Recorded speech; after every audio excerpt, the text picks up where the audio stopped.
This world runs on blood.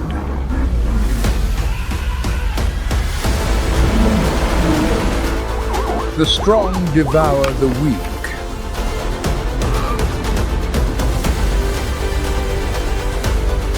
No laws, no mercy.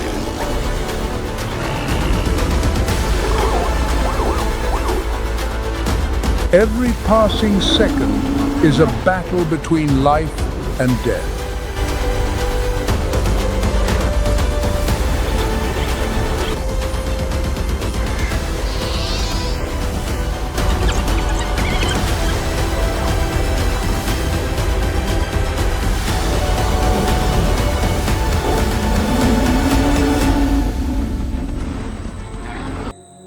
As the first rays of sunlight pierce the Serengeti mist, the savanna does not awaken, it merely changes shift.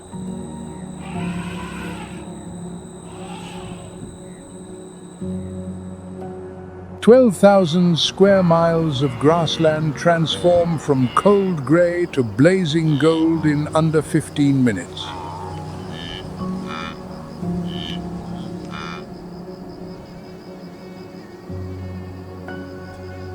And in that brief moment of dawn, 3 empires begin to stir.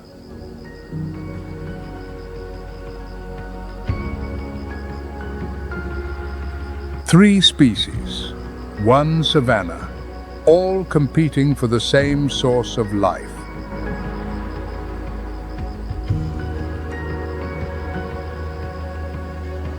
Yet 3 entirely different survival strategies, and each carries a price no one willingly pays.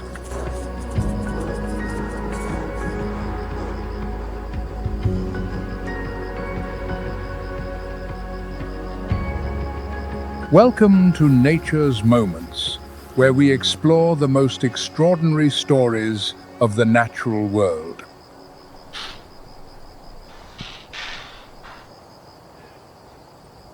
In the sun-bleached grass, chest high and swaying, a solitary lioness creeps forward in silence.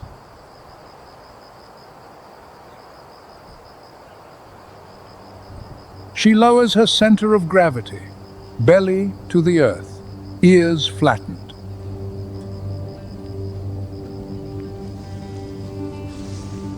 Her tawny coat dissolves completely into the surrounding landscape.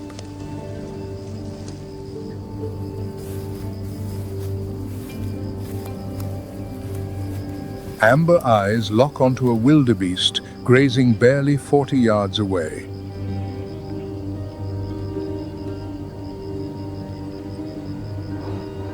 The male lion possesses the mane, the roar that carries 5 miles, the 650 psi bite force. Yet the lioness is the pride's true hunter. Without darkness for concealment, hunting beneath the open sun, a lion relies on a different weapon: stealth.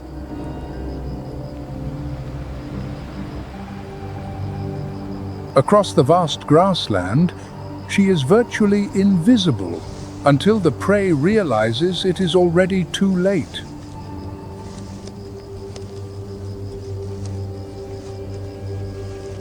Without pride mates to orchestrate an encirclement, she must stake everything on patience.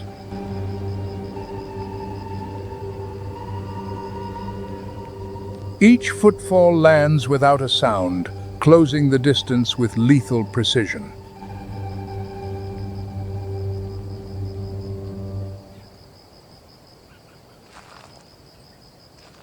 "100 feet, the threshold of survival."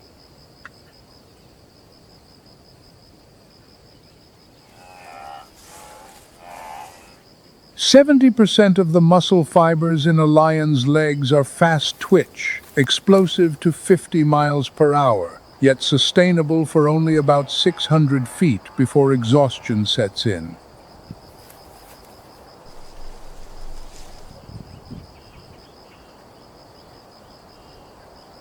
The lioness launches.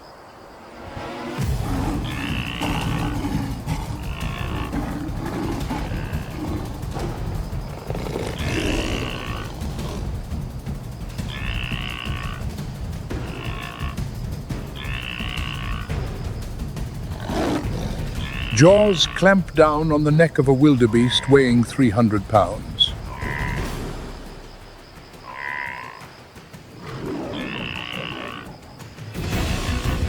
Not a killing bite, a suffocating grip. 6 to 10 minutes of relentless constriction.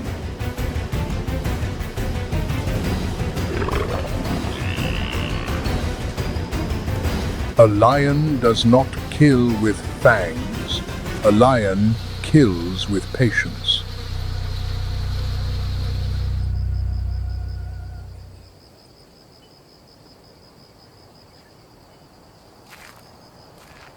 Yet the stark truth remains.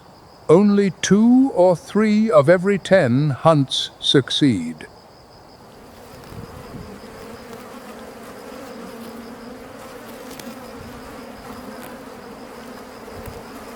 Seven failures, each one an irretrievable expenditure of energy. But a lion need not be perfect. She need only be more patient than her hunger.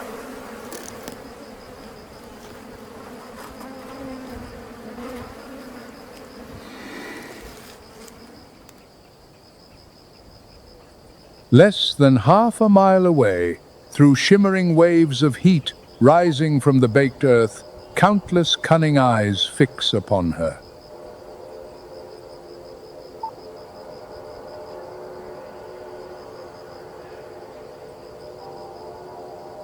No fear in those gazes, only calculation.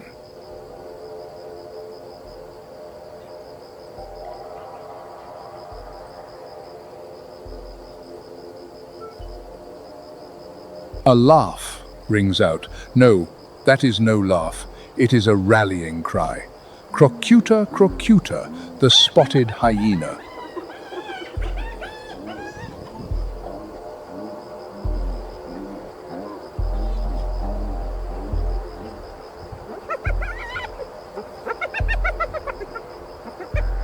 Most people dismiss hyenas as mere scavengers. They could not be more wrong.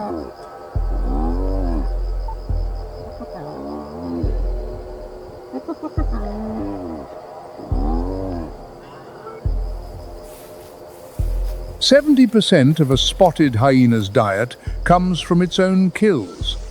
Their hunt success rate reaches 60%, double that of any lion.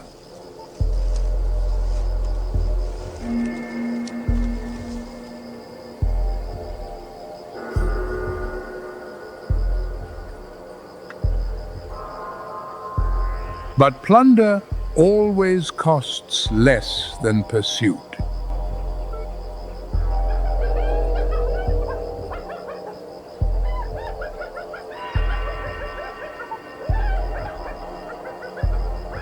And this morning, that exhausted lioness has laid bare a perfect feast under the African sun.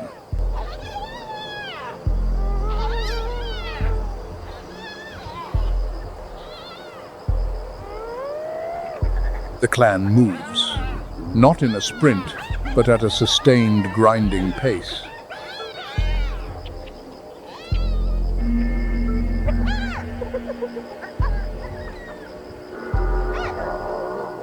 "35 miles per hour, maintained mile after mile.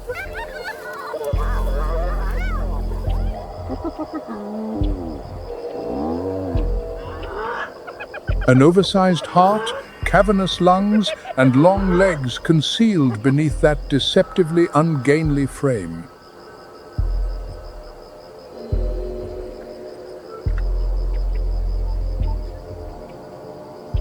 Spotted hyenas live in clans of staggering scale, larger than any big cat society on the planet.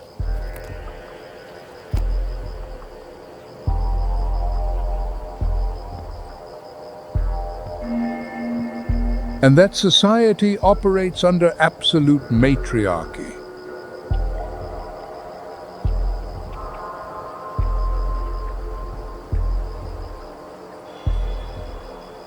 Females weigh up to 140 pounds, outmassing the males.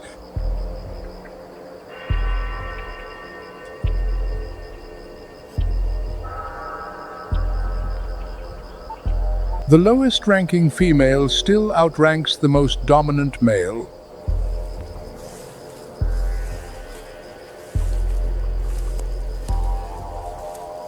Males here are little more than lodgers in their own home.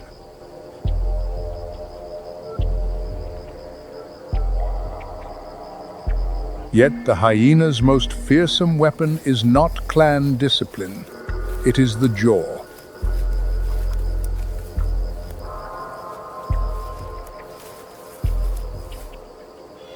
(1100 psi), nearly double that of a lion. Enough to splinter the thigh bone of a buffalo.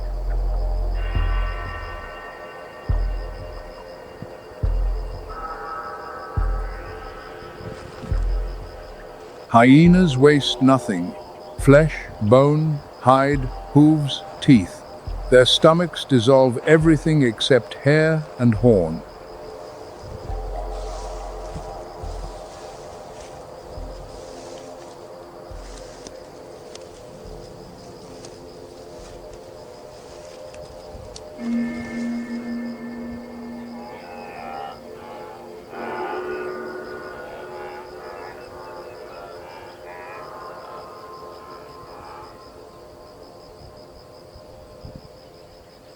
The spotted hyenas close in.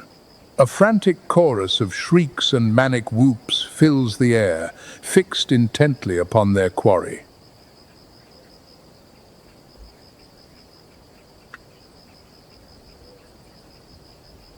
From the deep cover of the tall grass, a massive, shadowed figure materializes.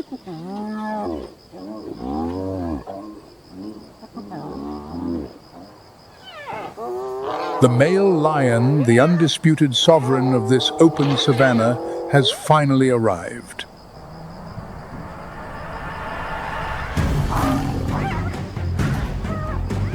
Nearly 500 pounds of pure muscle charges directly into the pack, delivering devastating, bone-shattering strikes.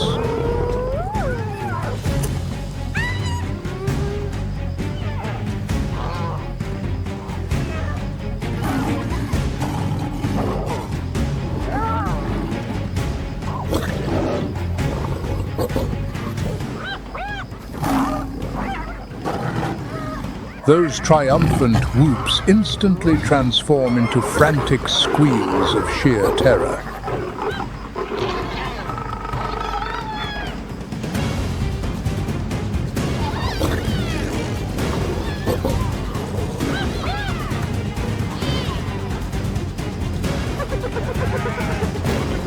The scavengers break rank, scattering wildly into the brush in a desperate scramble for survival.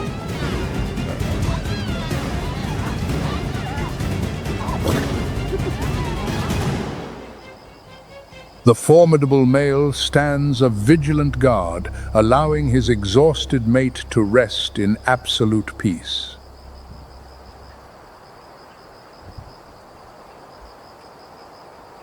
Beneath the blazing Serengeti sun, an ancient sovereignty is fiercely reclaimed, and absolute victory belongs to the lion.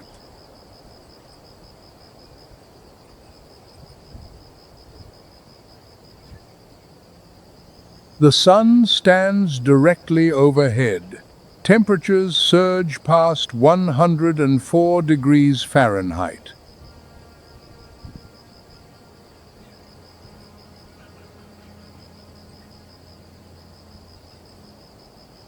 The scorching heat forces both lion and hyena to abandon the carcass and retreat, panting, into whatever shade they can find.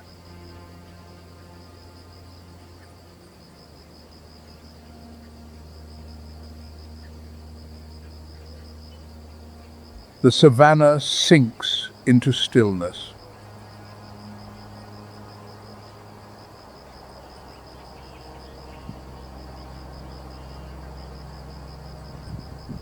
Yet precisely when every creature flees the sun, a third predator emerges.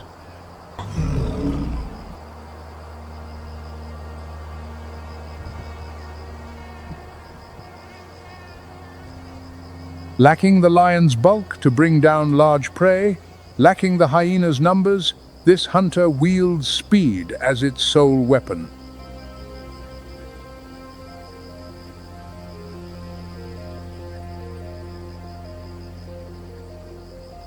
Through the searing glare, a pale gold silhouette glides across the plain.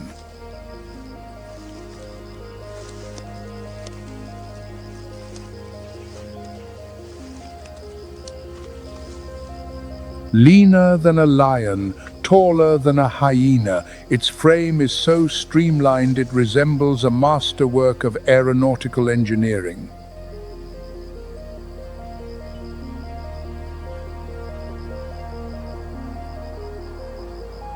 The cheetah, the fastest land animal on Earth.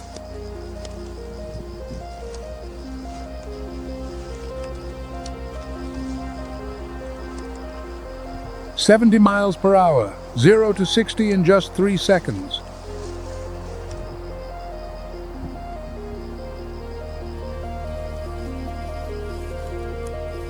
Acceleration that humbles most supercars.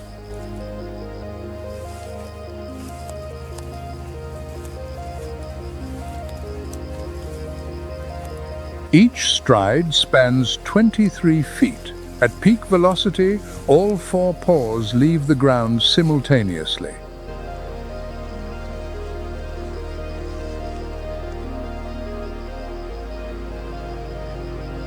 The cheetah does not run, it flies across the grass tops.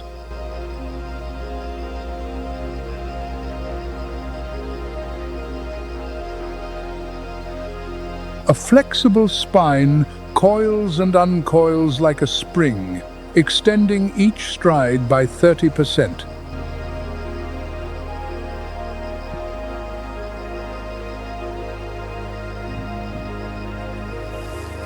Nasal passages flare wide to gulp air.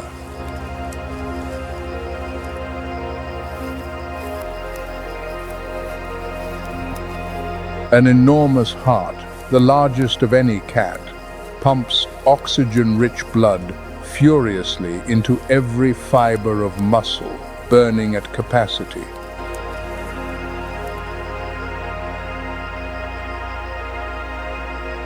Semi-retractable claws grip the earth at all times, like the spikes on a sprinter's shoes.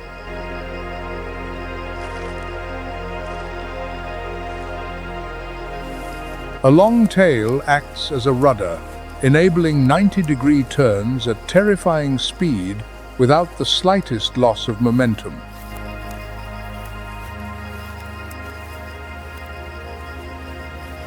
Under the harsh sun, 2 black lines running from inner eye to mouth, the tear marks, reveal their true purpose.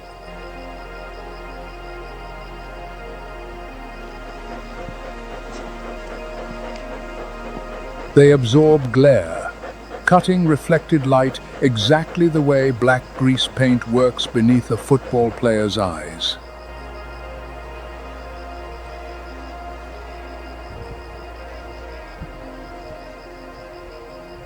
Every detail of the cheetah's body serves one singular purpose: to run.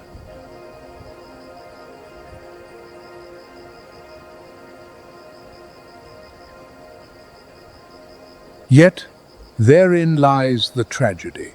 The most perfect biomechanical machine is also the most fragile.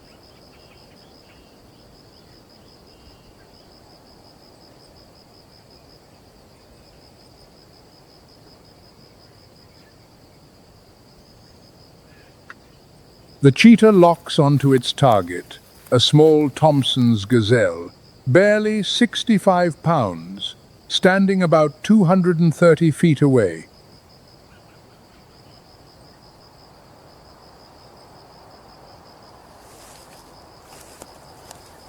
The cheetah wastes no time stalking.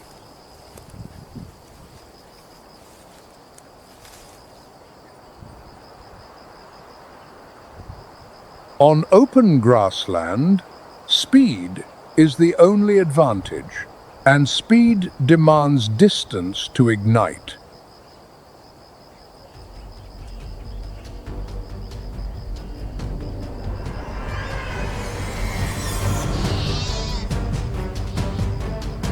It explodes forward.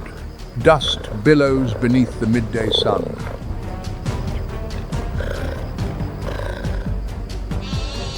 Six seconds.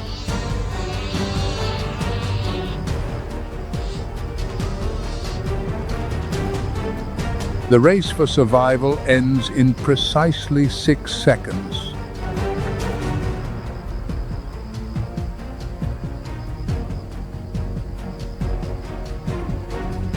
A single swipe of the forepaw, the quarry collapses.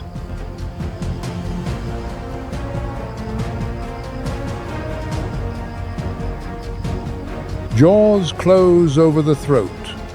A cheetah's bite force is modest, only 400 psi, so it must clamp the windpipe shut until the gazelle suffocates.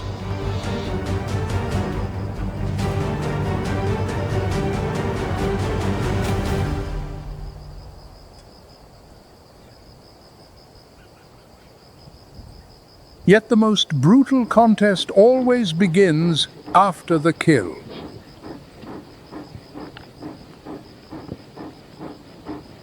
Hunting at midday is a gamble. The cheetah's core temperature rockets to 105 degrees Fahrenheit after a chase, the threshold of brain damage.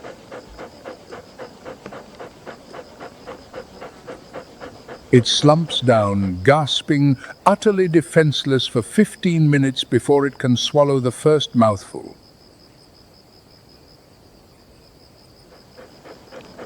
"15 minutes of vulnerability. That is the window every thief on the Savanna craves."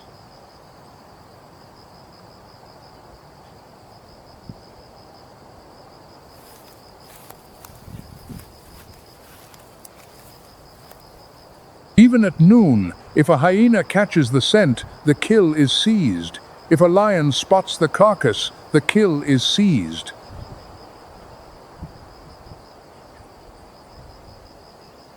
In certain regions, cheetahs lose up to half their hard-won kills to larger predators.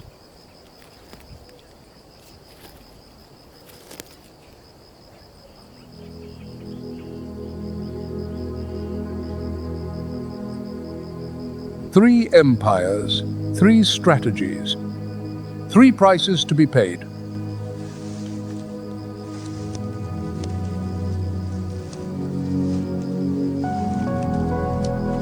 The lion pays with heaviness. Those long hours sprawled on the grass are not laziness, but a careful hoarding of every calorie for a single explosive moment that may never arrive.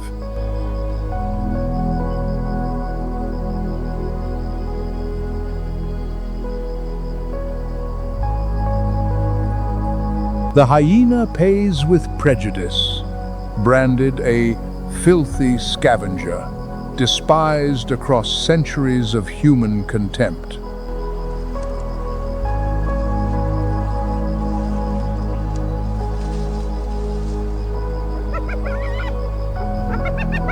When in truth, they rank among the most efficient hunters with one of the most sophisticated social structures on Earth.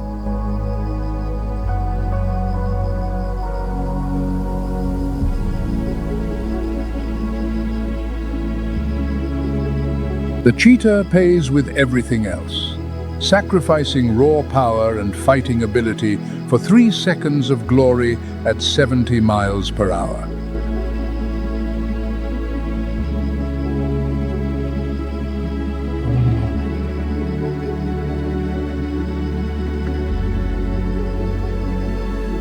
Yet all 3 share one truth. None of them chose their battlefield.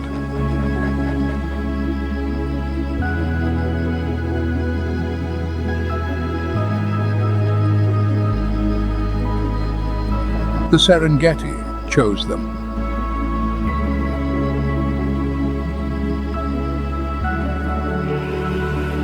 2 million years of evolution on the same scorched earth, beneath the same blazing sky. And nature has sculpted three radically different answers to the same brutal question.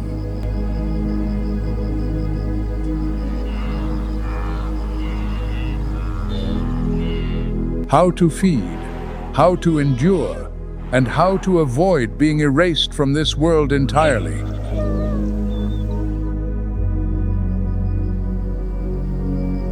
And that is the most astonishing truth about life on this planet.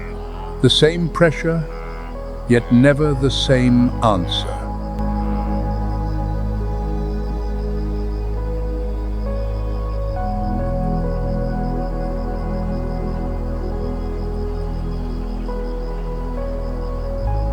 On the sun-baked savannas of Africa, the answer is strength, numbers, and speed.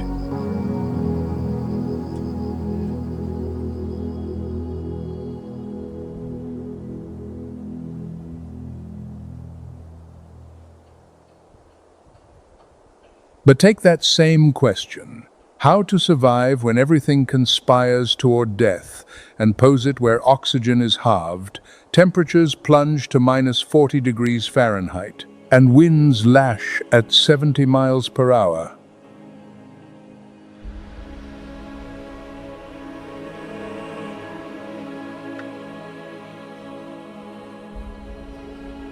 The answer transforms entirely.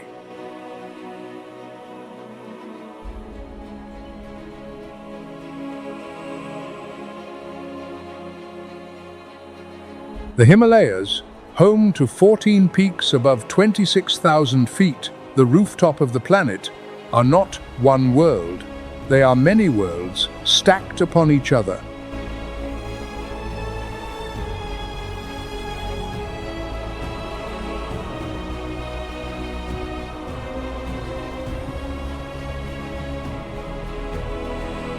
With every 1,000 feet of altitude gained, oxygen thins, temperature drops, food grows scarcer, and the reigning predator changes entirely.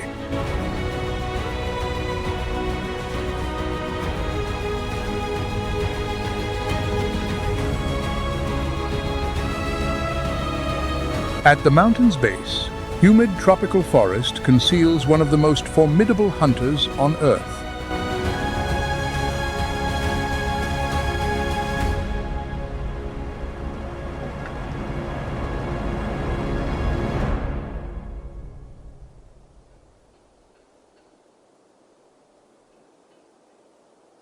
On the rocky flanks, blue sheep traverse vertical cliff faces no other creature dares imitate.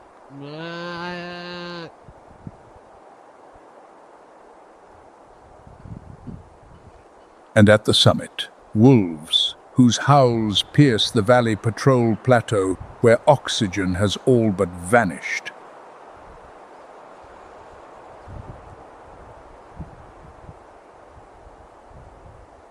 The question is not who is strongest, but who can endure to the final peak.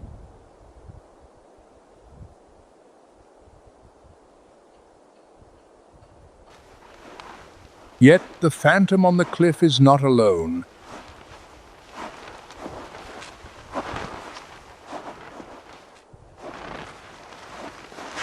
Below the cloud line, an entirely different empire operates, and it begins where trees grow, shade falls, and a deep growl resonates.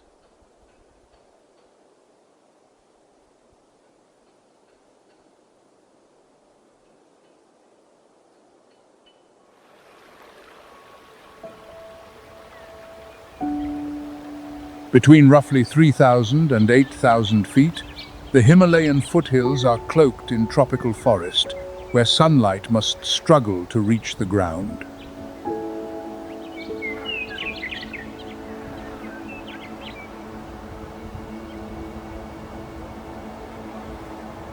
This is the kingdom of the Bengal tiger.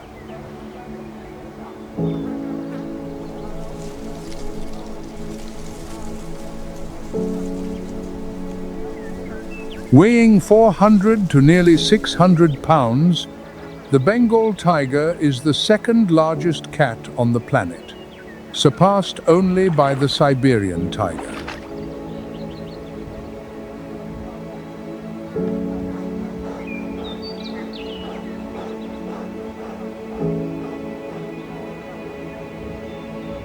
A pattern of stripes, unique to every individual, like a human fingerprint, provides flawless camouflage amid the dappled light filtering through the canopy.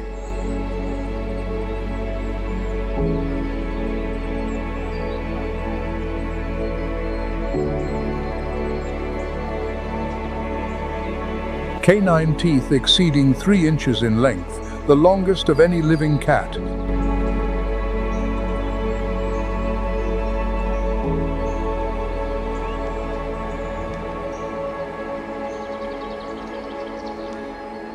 A heart, proportionally twice the size of a comparable big cat's, generates devastating bursts of power, yet only over short distances.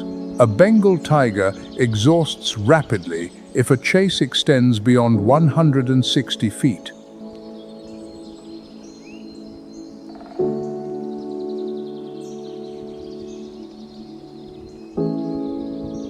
A tongue armored with razor-sharp keratin spines, capable of stripping flesh clean from bone.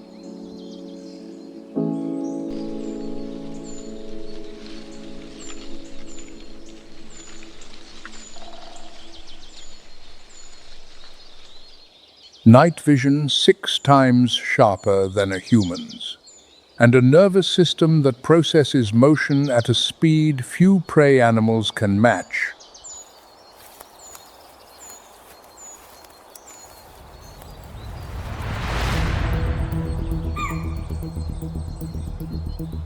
Beneath the canopy, a herd of cheetah, Axis axis, one of the most abundant deer species in the Himalayan foothills, browse tender shoots among the bamboo.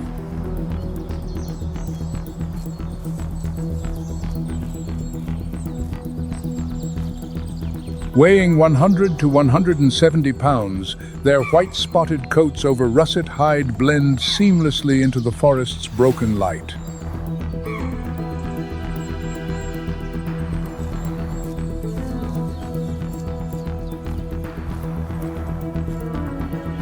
Ears rotate ceaselessly, eyes scan the shadows.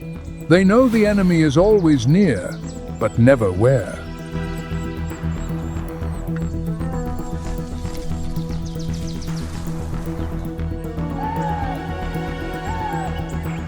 The Bengal tiger needs no darkness. It is the darkness.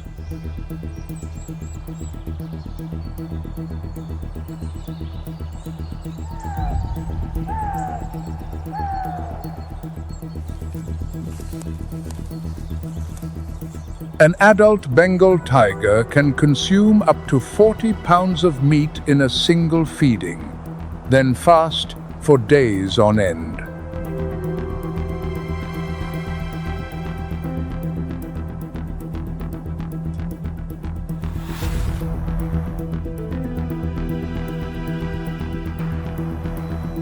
It advances upwind, belly pressed to the earth. The cheetah stands barely 100 feet away.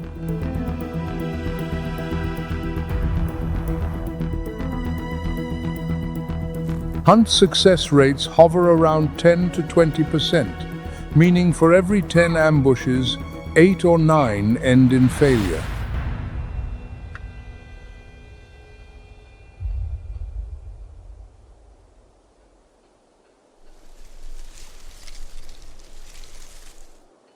Patience is the true weapon.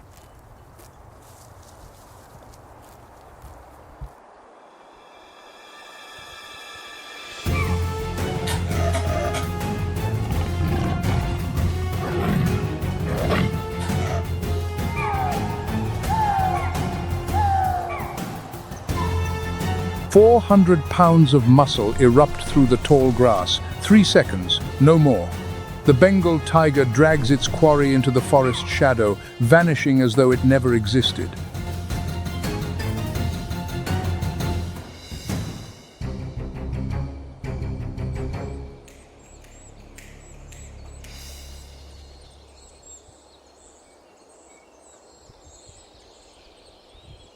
India is now home to roughly 3,200 Bengal tigers, accounting for 75% of the world's wild Bengal tiger population.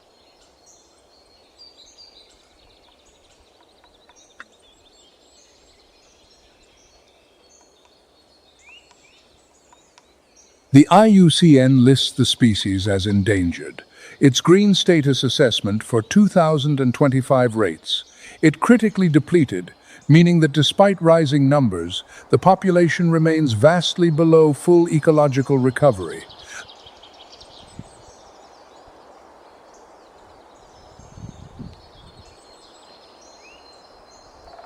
Yet even the sovereign of the lowlands has limits.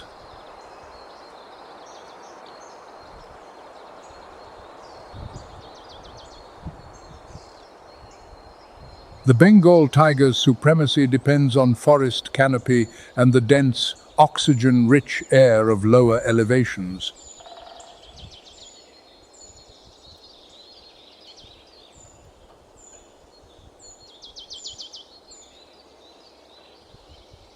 With every foot gained in altitude, that advantage vanishes. A heavy body becomes a burden, and massive lungs demand oxygen the thinning air cannot provide.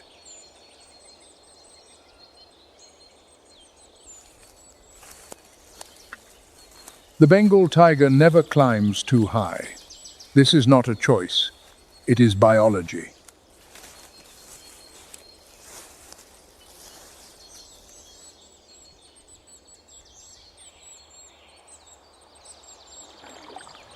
But the pressure tigers exert below triggers a domino effect upward. Species threatened by them gradually seek terrain where no Bengal tiger can follow.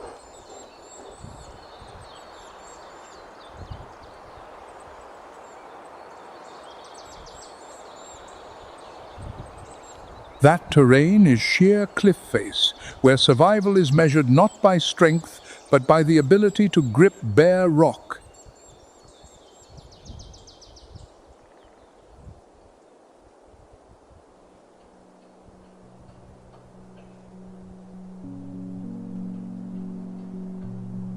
At about 8,000 to 16,000 feet, forest gives way to exposed rock walls and winds that cut to the bone.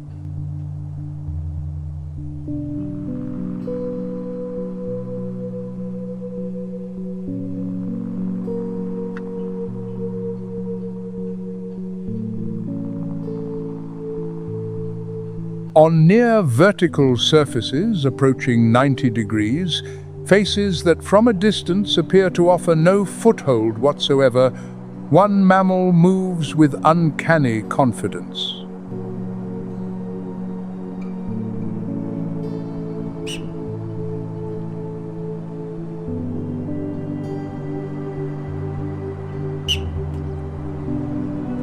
The Himalayan tahr, powerfully built, draped in a thick, shaggy mane that fans across the shoulders and chest like a winter greatcoat, the male weighing over 200 pounds.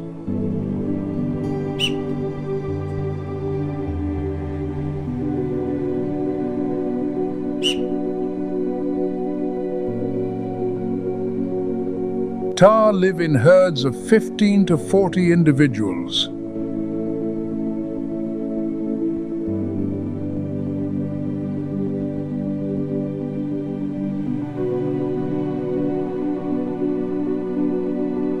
Their hooves split into two sections. A soft inner core grips slick stone, while a hard outer rim of keratin finds invisible crevices the human eye cannot detect.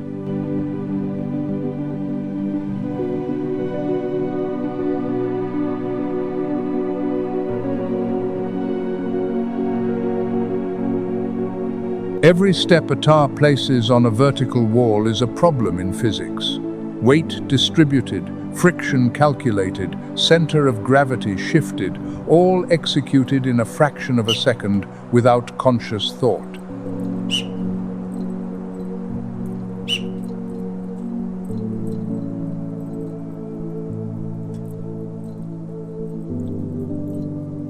Across near-vertical slopes, tar move with staggering assurance, each step planted firm and unhesitating as though gravity were a law that applied only to others.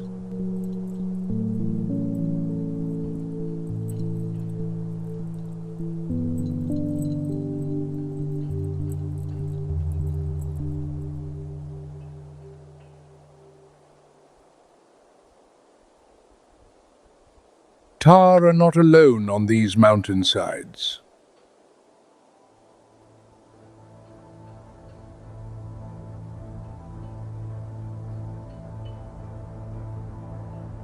On gentler rock slopes where short grasses sprout between boulders, another species appears in far greater numbers, and its role in the Himalayan ecosystem surpasses that of any other mountain mammal.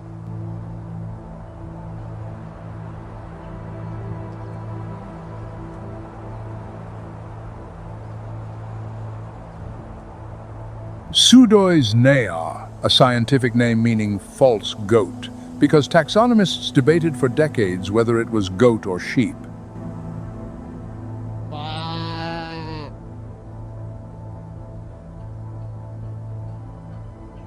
The answer? Neither, but a distinct evolutionary lineage that diverged from a common ancestor roughly 15 million years ago.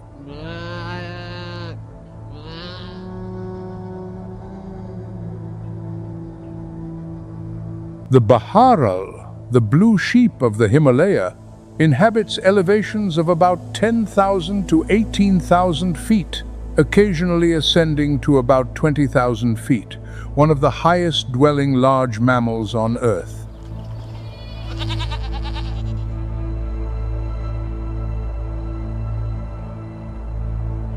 Its blue-gray pelage, a color born from the interplay of gray and brown hair shafts, blends so seamlessly into granite that a herd of 50 can vanish before an observer's eyes simply by standing still.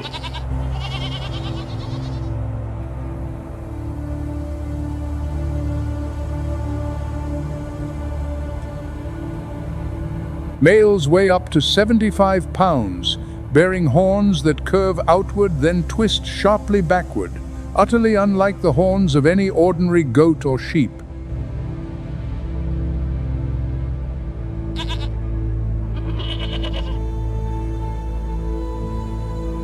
Females weigh 35 to 55 pounds with smaller, straighter horns.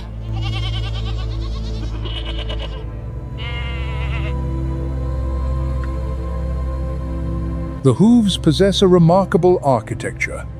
A hard outer rim grips rock crevices, while a soft inner pad increases friction on flat surfaces, permitting a sense of near vertical cliff faces without a single slip.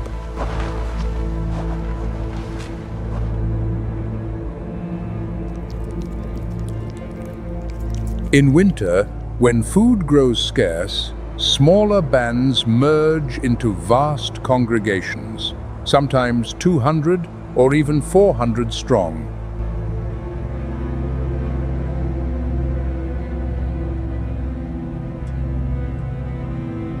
Burrow are the cornerstone, the central prey species sustaining every major predator across the Himalaya.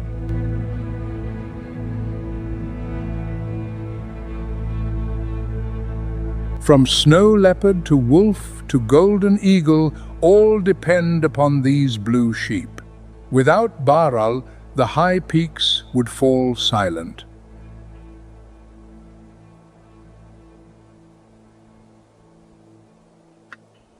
The snow leopard, the tiger's closest relative on the evolutionary tree, yet 4 million years of divergence have carried it down an entirely different path.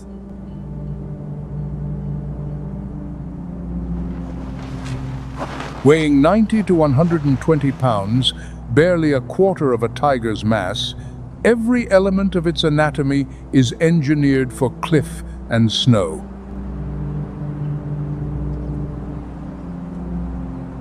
A tail measuring 90% of its body length serves as a counterbalance during leaps and wraps around the nose during sleep to warm each inhaled breath.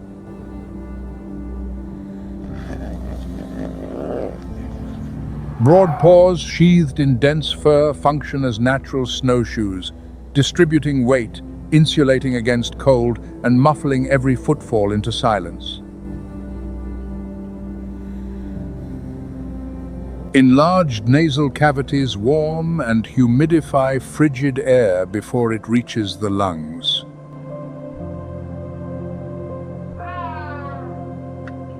Hind legs longer than the forelegs create the perfect launch angle on steep terrain.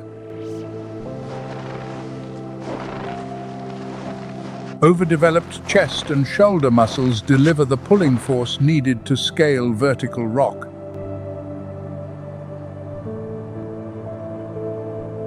The snow leopard is the only great cat incapable of roaring, owing to a uniquely structured hyoid bone.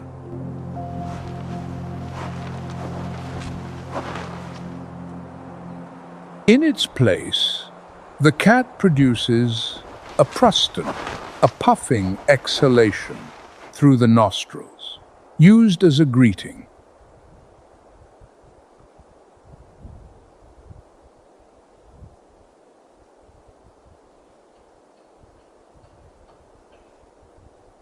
A single baharal has separated from the herd, climbing toward a far slope in search of fresher grass.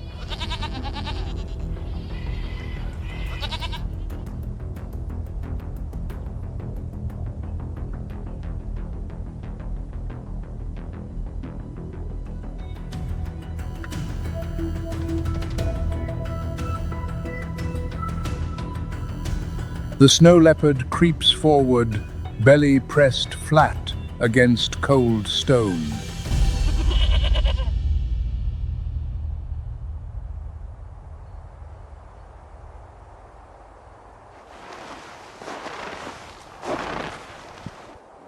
The distance shrinks.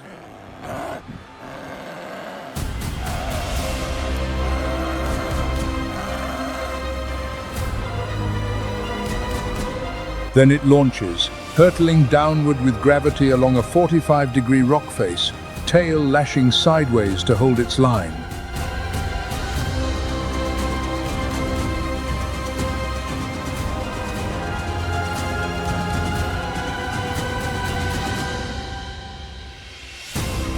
The outcome is decided in under 2 seconds.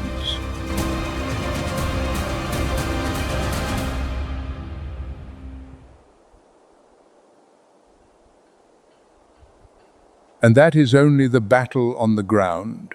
Above, another hunter has observed it all from over 6,000 feet in the sky.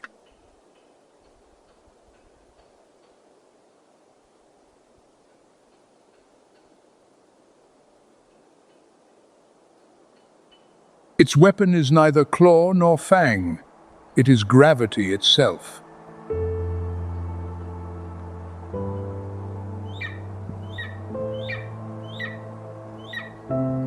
Aquila chrysaetos, the golden eagle, wingspan over 7 feet, weighing 8 to 14 pounds.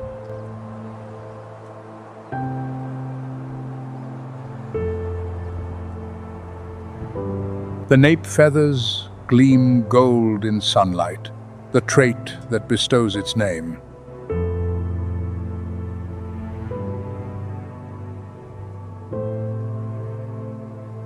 Eyes possessing 8 times human visual acuity, capable of spotting a rabbit-sized target from 2 miles away.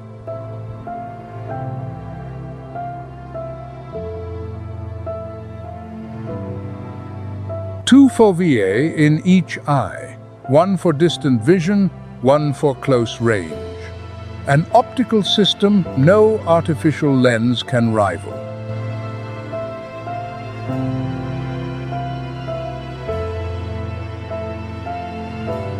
talons exerting a grip exceeding 400 psi, stronger than a crocodile's jaws.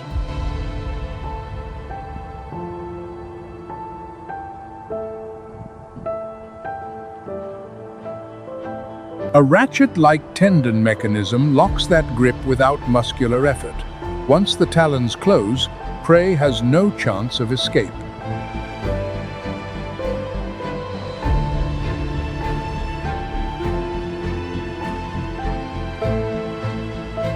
It rides thermal updrafts rising from sun-baked cliff faces, scarcely beating its wings.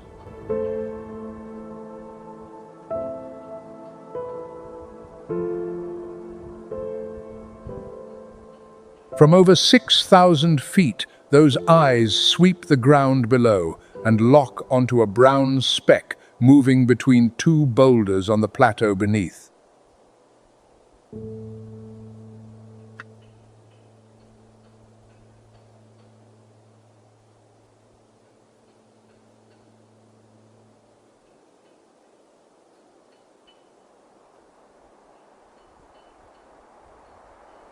The Himalayan marmot, 9 pounds of muscle wrapped in dense fur, living in family groups on rocky plateaus at about 13,000 to 18,000 feet.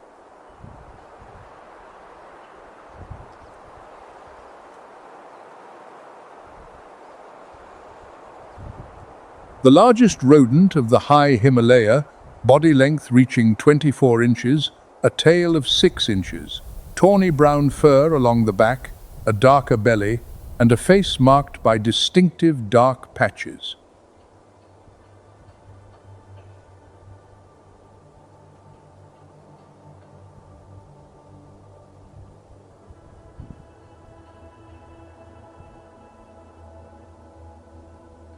They hibernate for 6 to 8 months each year, one of the deepest sleeps in the mammalian world.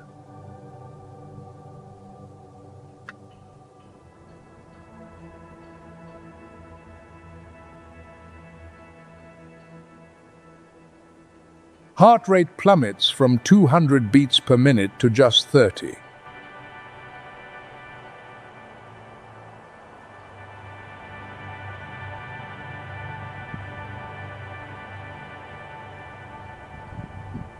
Breathing drops from 60 breaths per minute to a mere 1 or 2.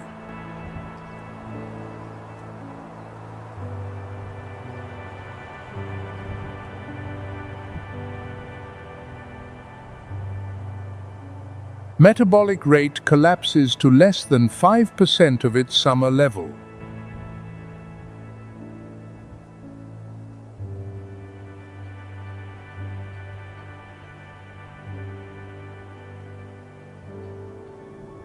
When spring arrives, they awaken with fewer than 4 months to accumulate enough fat, doubling their body weight before the next hibernation begins.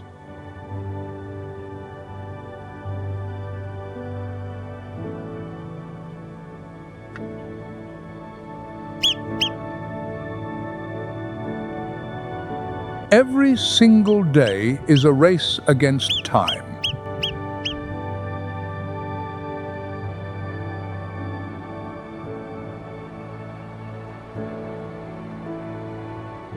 But every single day is also a gamble with death.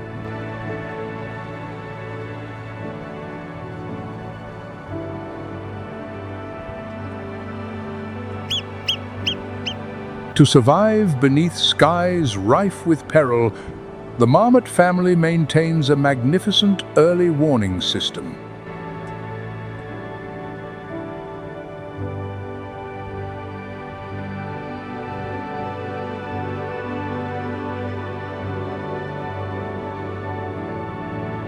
A large male stands upright on the tallest boulder, serving as permanent sentinel.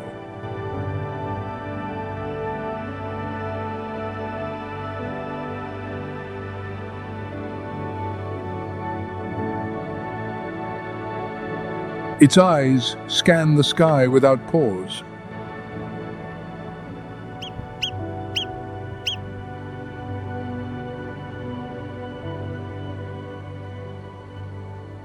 The instant a dark silhouette glides overhead, the sentinel unleashes a piercing shriek, signaling the entire colony to flee.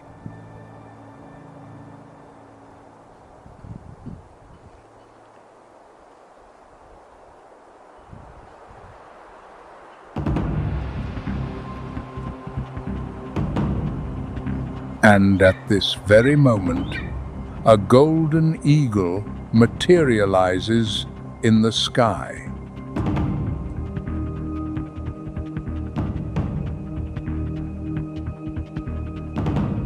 Powerful, thunderous wing beats rip through the thin air.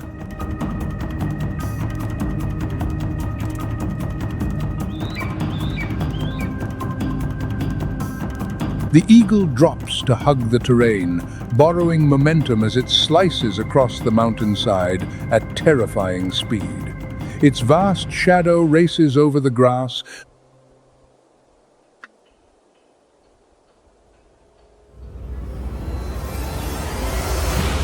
The sentinel screams, a razor-sharp cry tearing across the plateau. 3 seconds. The marmot has exactly 3 seconds to escape.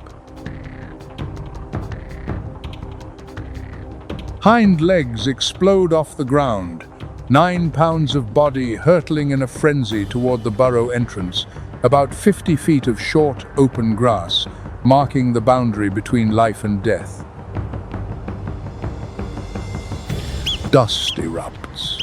Grass shreds apart, but the talons strike only bare earth. The marmot has vanished into the darkness of its deep burrow in a fraction of a heartbeat. This time, the sentinel has saved the colony.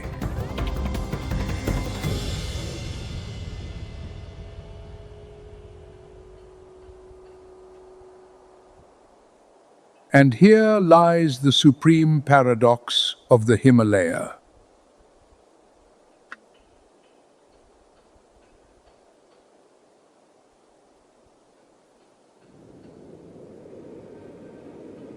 Snow leopard, wolf, golden eagle, 3 apex predators, each armed differently, each commanding a different battlefield.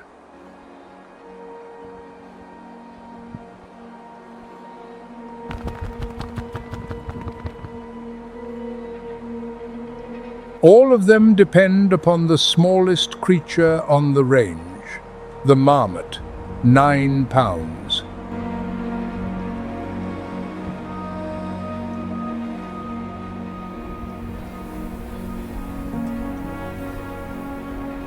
Remove it from the equation and the ecosystem collapses.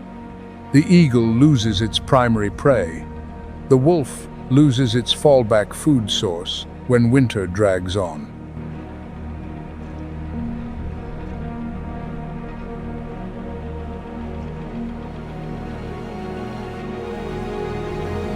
Abandoned marmot burrows no longer create the microhabitats that sustain grasses and insects.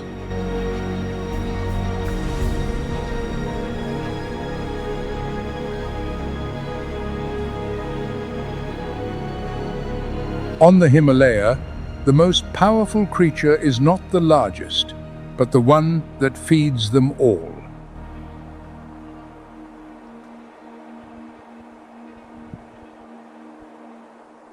Sun scorches the African plains. The prolonged dry season has transformed the grasslands into a carpet of burnt gold, where every drop of water becomes a reason to kill.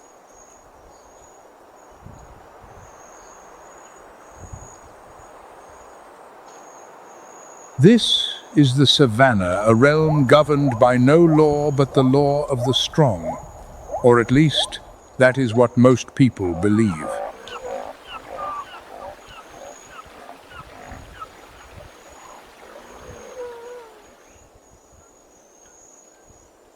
A lone lioness breaks away from her pride. She has not eaten in 3 days, and hunger is driving her toward a desperate gamble.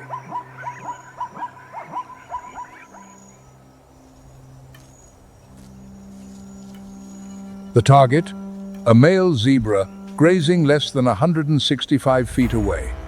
Simple enough if the lion were truly invincible.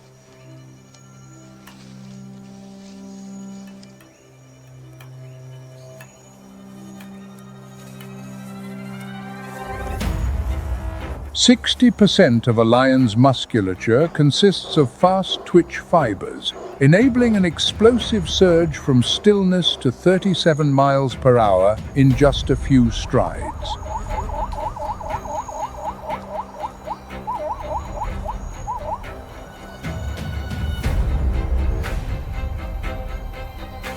Yet a lion's heart accounts for merely 0.5% of its body weight, a powerful engine, but one that cannot sustain.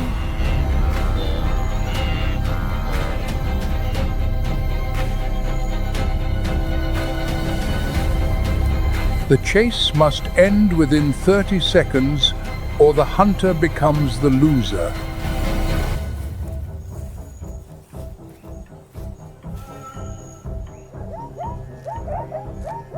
The lioness launches into a burst of speed.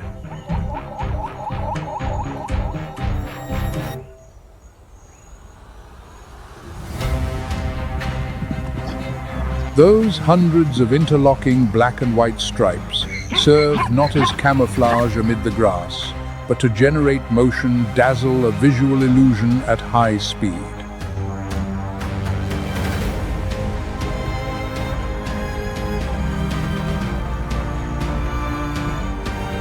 Through the hunter's eyes, the zebra's body outline blurs, making it impossible to calculate the precise distance and timing for a decisive strike.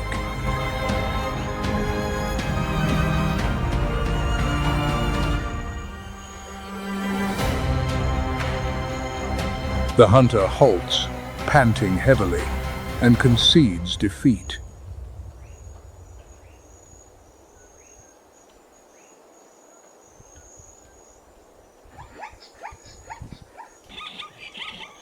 A solitary lioness succeeds only 17 to 19% of the time. The apex of the food chain fails 4 out of every 5 attempts.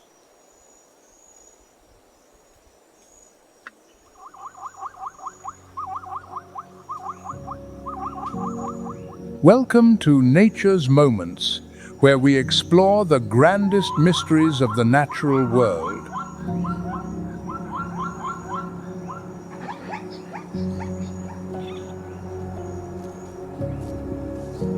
The savanna harbors no permanent ruler. Today's predator may become tomorrow's prey. The strongest is not necessarily the one in control.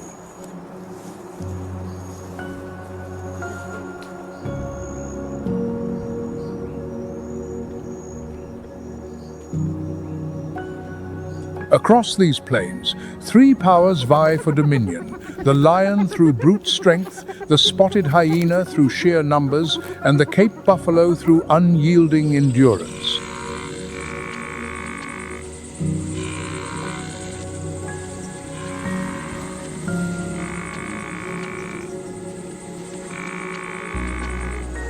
Who truly holds power? The answer will challenge everything once assumed about the savanna.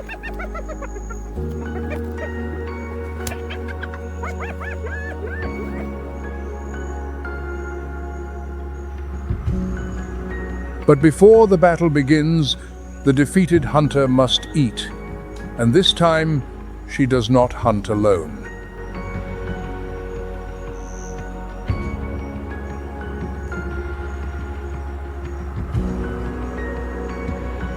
Failure against the zebra is not an ending. It is the genesis of a far more dangerous decision.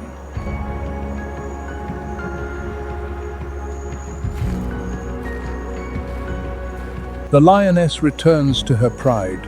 Hunger has stretched across 3 days. The cubs grow weaker. The pride needs a substantial kill.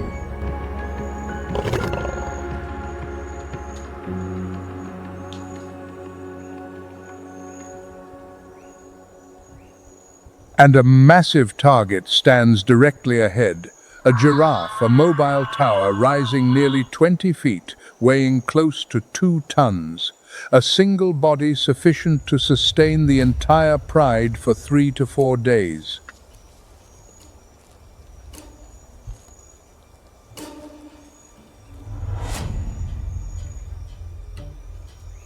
But the giraffe is no easy quarry.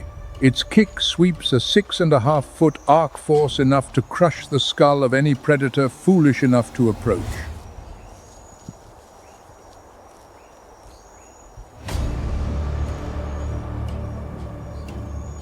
This is the moment instinct yields to strategy. Lions are not mercenaries, they operate as a coordinated unit.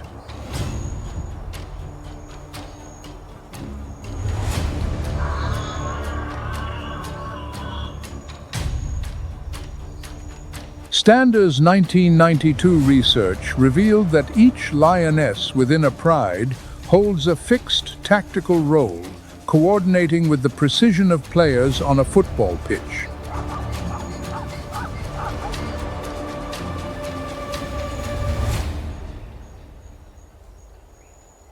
Through a calculated encirclement and ambush point, the pride harnesses collective power to bring the 2-ton tower crashing to the ground.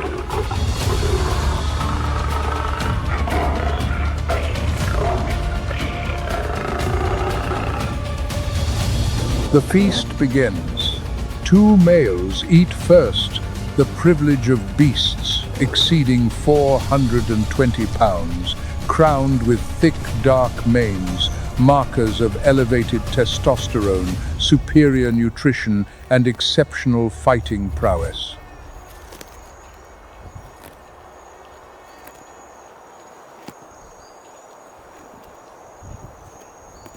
The lionesses wait.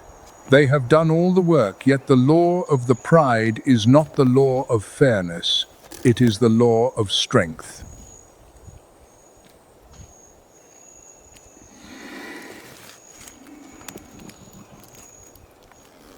Blood seeps into the parched earth. The scent of flesh drifts far on the hot wind. On the savannah, no meal remains a secret.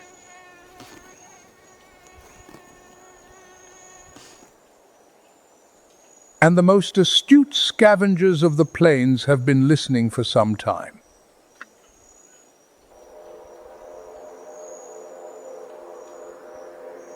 The kill has scarcely cooled when laughter erupts from the darkness. Not the laughter of joy, but a rallying signal for war.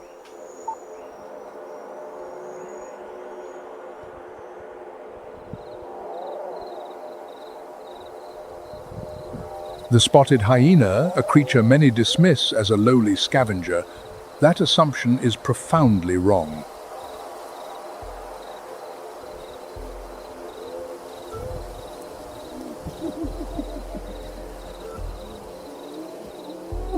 Unlike lions, hyena society is governed by an absolute matriarchy.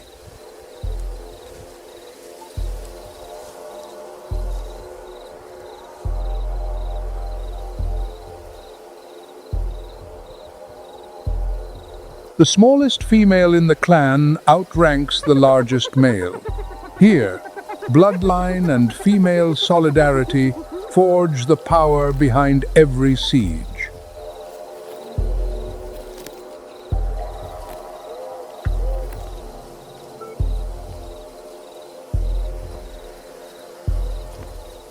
Spotted hyenas rank among the savanna's most persistent hunters, succeeding 25 to 40% of the time, with well-coordinated groups reaching 74% under ideal conditions.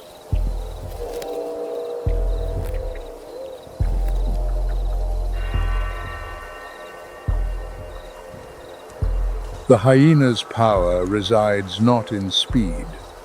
It lies in its jaws, a bite force approaching 1,012 pounds. Force, double that of a lion, sufficient to splinter a buffalo's femur into fragments.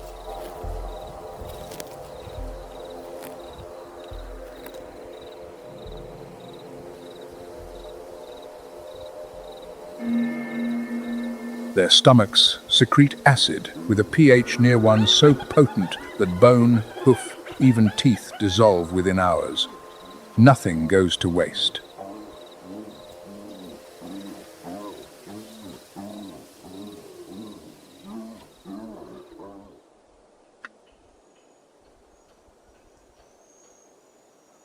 A few hundred yards from the pride, 3 lion cubs lie concealed in dense brush, eyes still clouded, legs still trembling.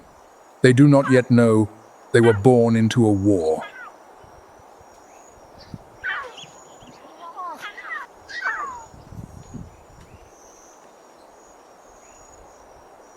Lion cubs enter the world in a state of complete dependence, altricial, as science terms it.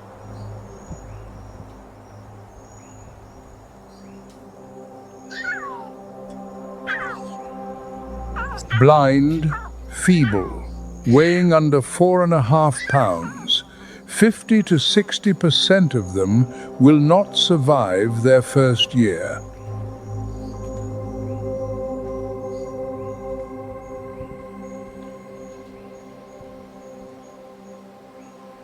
The enemies, not merely hyenas, not merely buffalo. Sometimes the savanna itself, sun, thirst, disease, proves the most silent killer of all.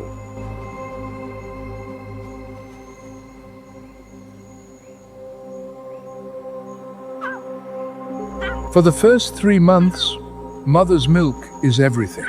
After that, raw meat takes its place, and the lessons of survival commence.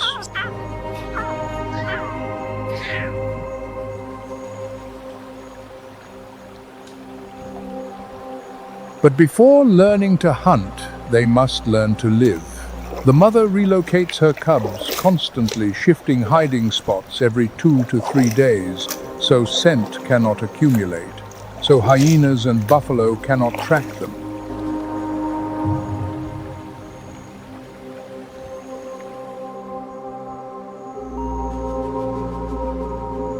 When the cubs grow strong enough to follow the pride, true training begins.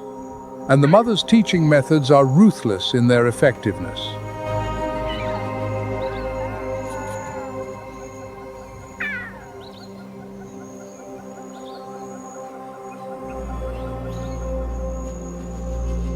The lioness does not teach through theory.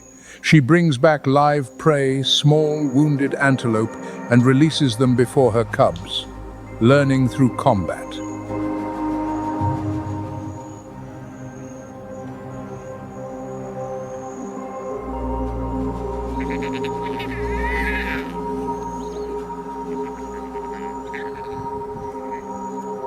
The throat bite technique passes down through each practice session.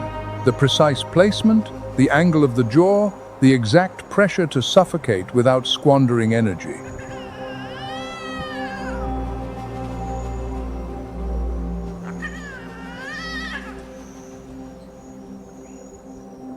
With each failure, the jaw muscles develop a fraction more. With each missed pounce, the claws sharpen further. Muscle and instinct are forged through combat, not inherited through genes.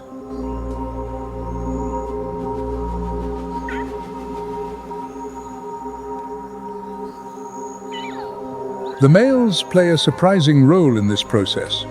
Bulls weighing nearly 440 pounds lie motionless, feigning weakness, allowing cubs to leap upon them, claw, and practice biting.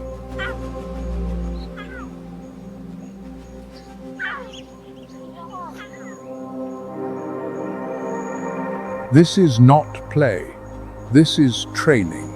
The young learn to gauge an opponent's size and find vulnerabilities on a body 100 times larger than their own.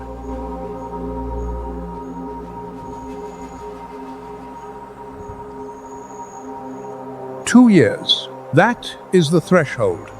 If a young lion cannot hunt independently before the age of 2, it will starve. No exceptions.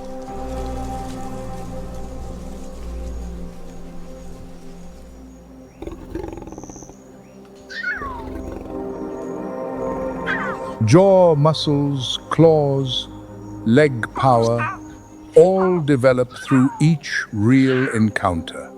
Genetics does not bestow strength. Life itself forges the predator.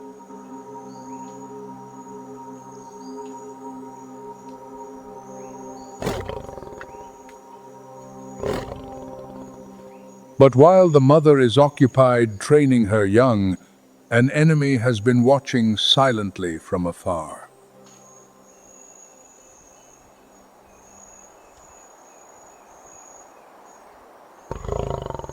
And that enemy knows precisely what the lion refuses to acknowledge. Today's cubs will become tomorrow's killers.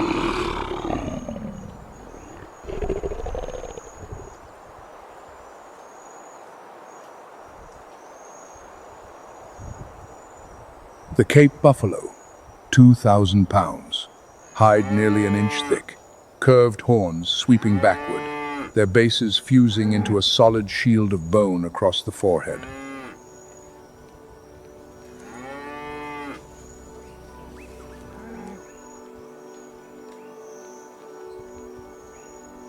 Cape buffalo do not operate alone. Perched upon their backs rides a living radar network, the oxpecker.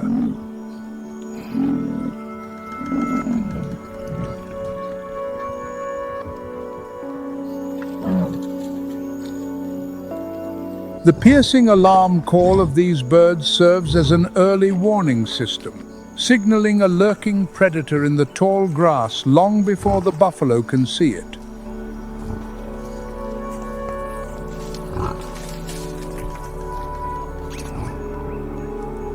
Hunters have bestowed upon them a singular title, Black Death.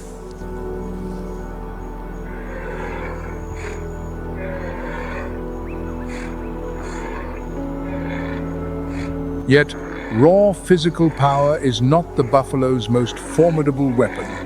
What makes them a lion's nightmare is memory.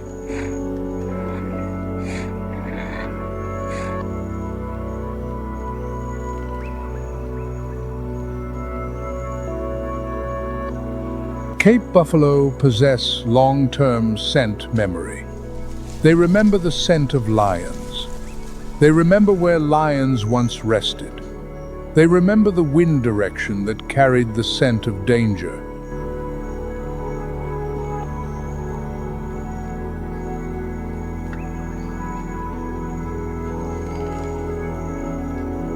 The old bull's dagger boys separate from the main herd, forming bands of 3 to 5. They do not search for grass, they search for lions.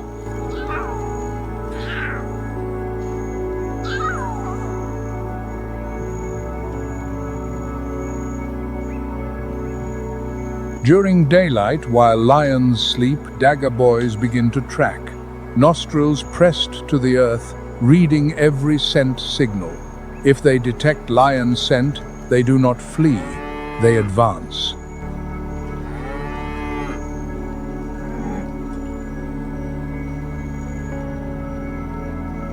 The target: lion cubs, not adult males, not full-grown lionesses.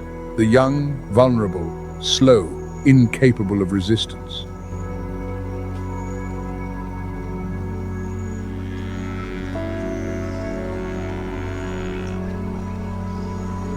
The buffalo comprehend this, and they act upon that understanding, a form of strategic thinking that science has only recently begun to document.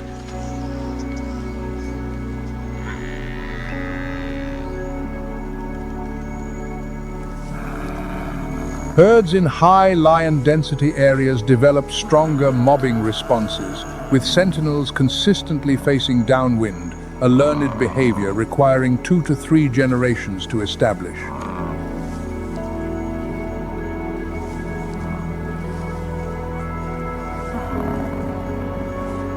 This is not mere instinct. This is a defensive culture transmitted from one generation to the next, much as humans pass down the lessons of war.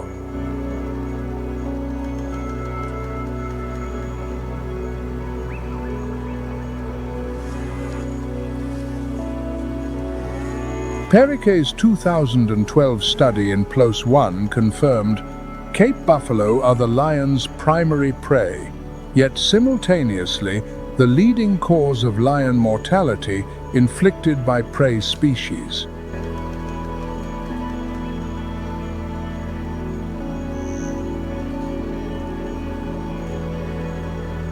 Predator and prey. The boundary between these two concepts, on the savanna, is thinner than a blade's edge.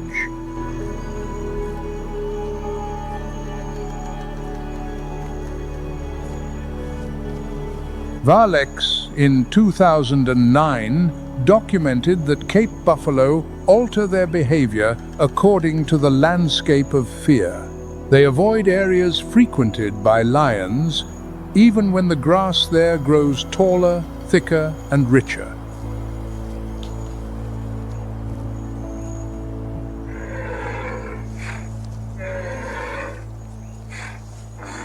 Fear shapes the migration map of the entire herd.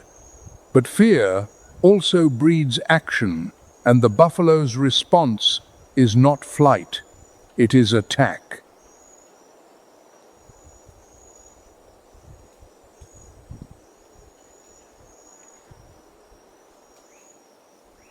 Lions are not the only ones who covet Cape buffalo. Spotted hyenas armed with bone-crushing jaws and pack tactics also test their fortune.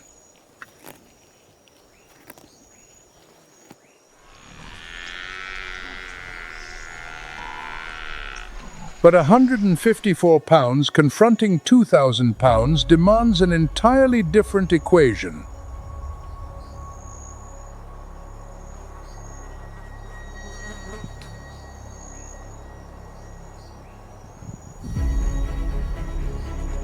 Hyenas never attack head-on. They select their target, the elderly, the sick, the isolated individuals no longer shielded by the collective.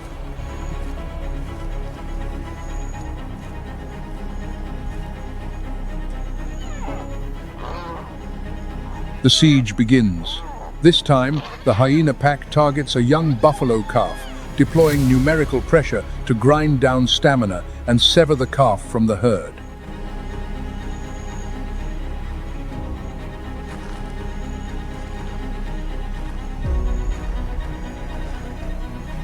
But they have collided with an immovable barrier, the mother buffalo.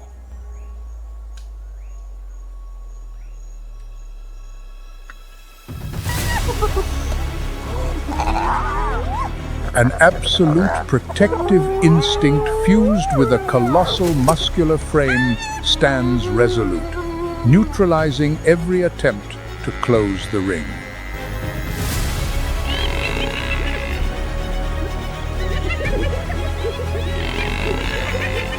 Before the lethal horns of Black Death, the hyena clan recognizes that the price of this meal is far too steep.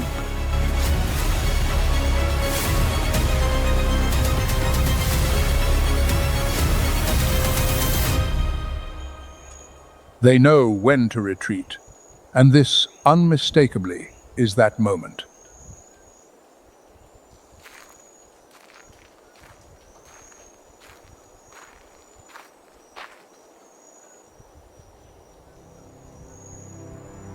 Retreat is not cowardice. Retreat is survival. On the savanna, the maternal fury of Cape buffalo stands as an unbreakable fortress, powerful enough to repel even the continent's most formidable bone-crushing jaws.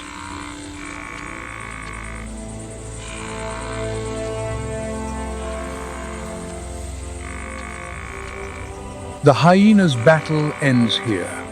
But the war within the buffalo herd has only just begun.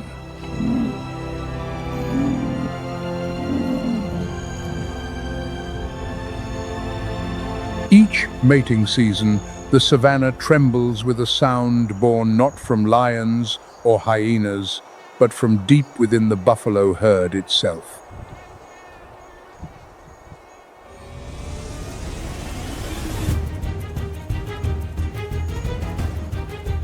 Two bulls charge headlong at one another, 30 miles per hour, no swerving, no slowing, skull meets skull.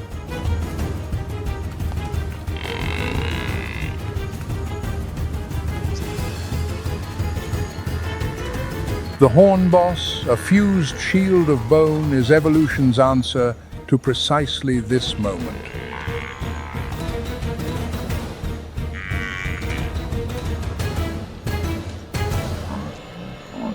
In mature bulls, the boss fuses completely by the age of 9, forming a plate of bone nearly 2 inches thick.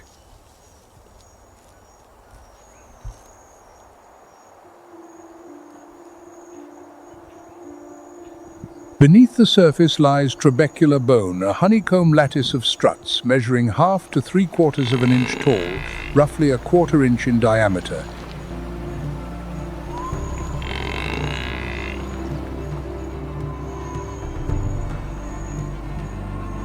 This architecture disperses impact force laterally, preventing it from driving straight into the brain.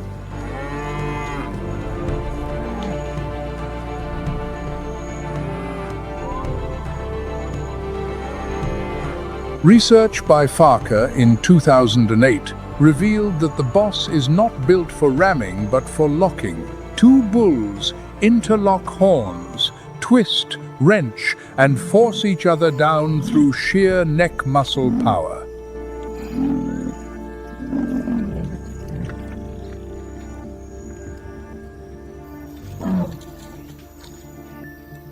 These contests last for hours. Two bulls retreat, advance, lock, then break apart, rest, and clash again. Endurance decides the outcome, not a single devastating blow.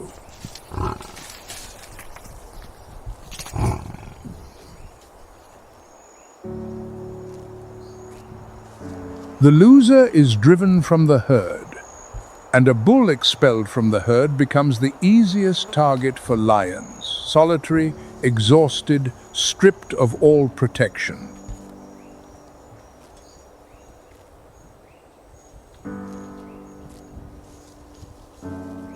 Defeated bulls often wander alone for weeks, wounds still raw, muscles spent.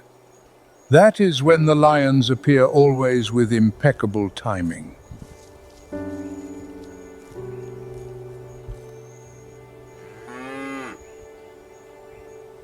The battle within the herd determines who survives beyond it. On the Savanna, losing in love can mean losing everything.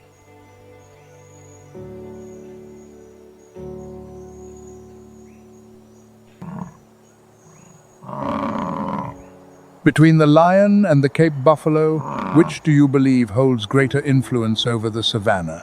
Share your thoughts with Nature's Moments in the comments below.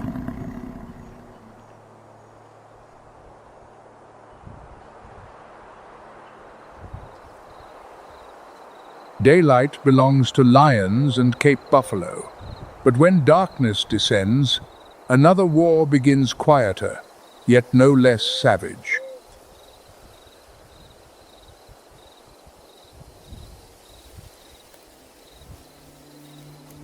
The leopard, sovereign of the night, not the largest predator, not the strongest, but perhaps the most dangerous once the sun sinks below the horizon.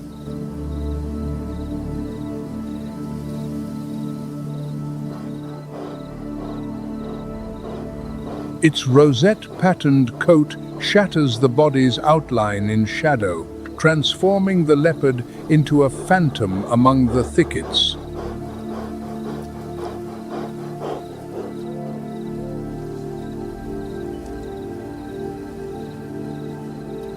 Beneath its paw pads lies a dense cushion of fine fur. A leopard can tread across the brittle, sun-baked leaves of the dry season without producing even the faintest rustle.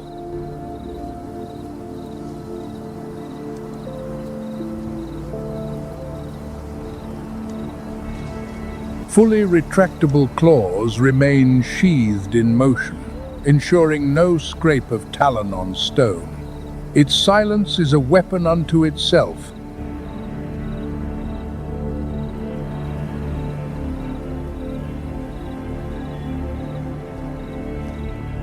It closes to within 16 feet of its prey before launching the strike.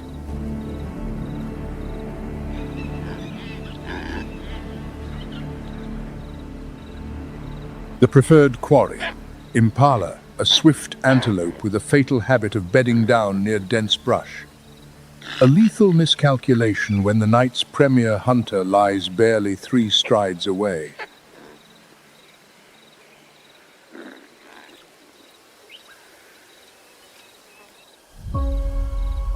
The leopard does not chase, it waits.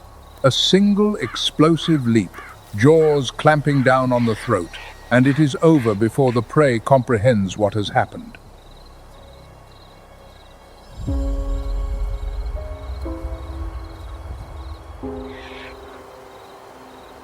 Absolute silence, not a sound to alert the rest of the herd.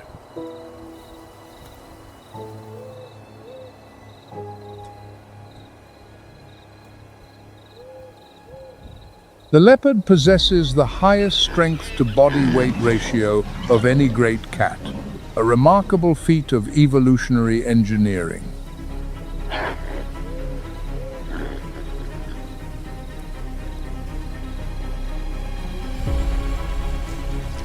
It hauls prey 3 times its own weight into the treetops beyond the reach of every rival and scavenger below.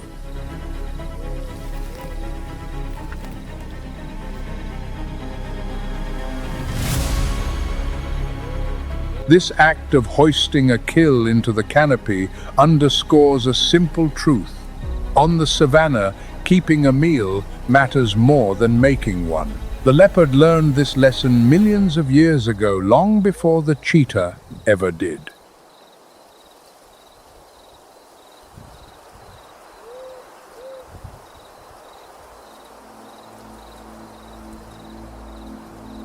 Night vision 7 to 8 times more powerful than a human's, thanks to the tapetum lucidum, a reflective mirror behind the retina. In total darkness, the leopard still sees.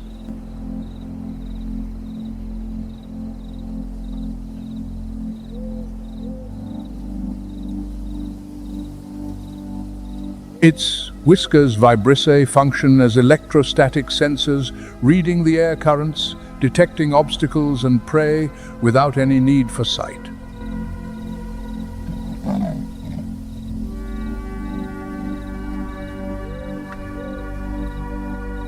After nightfall, when vision ceases to be an advantage for others, the leopard becomes virtually invincible.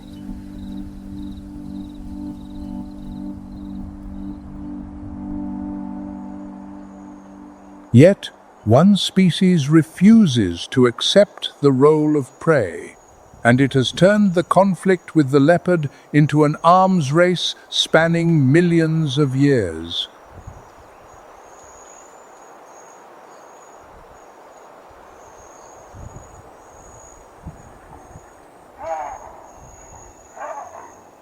The baboon. Canines measuring 1 to 2 inches long, a lower jaw so powerful that a single bite from an adult male can inflict a fatal wound on a leopard.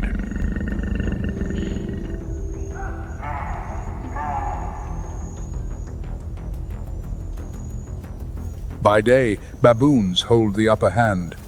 They move in large, vigilant troops.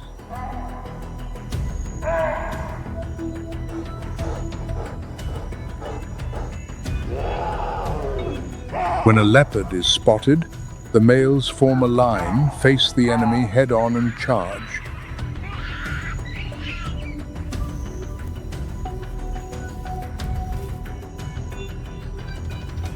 A mob attack erupts.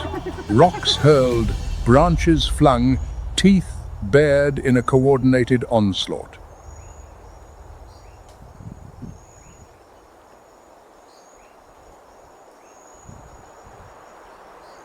A lone baboon poses little threat, but a frenzied troop can kill a full-grown leopard.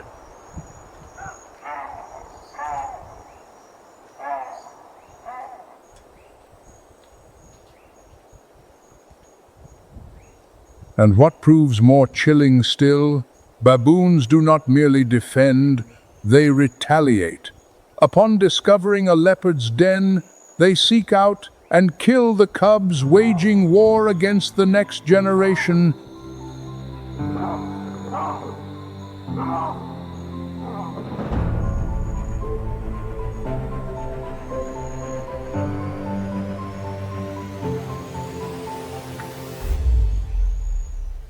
Leopards hunt baboons by night. Baboons kill leopard cubs by day. There is no clear victor in this conflict, only an unending escalation.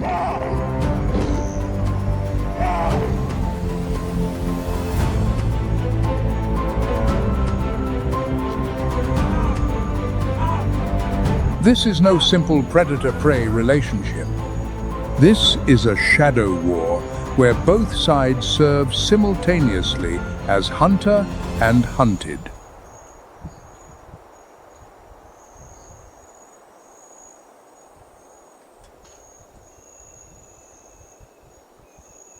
With each passing night, the boundary between predator and prey blurs a little further.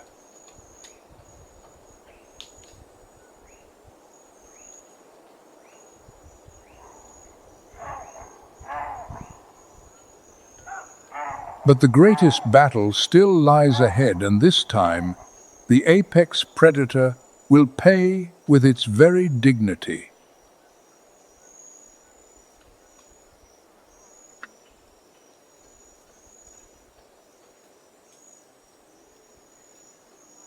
The loss of cubs, a wound that never heals on the savanna. And that wound transforms a lion pride into the most dangerous force on the grassland's predators, with nothing left to lose.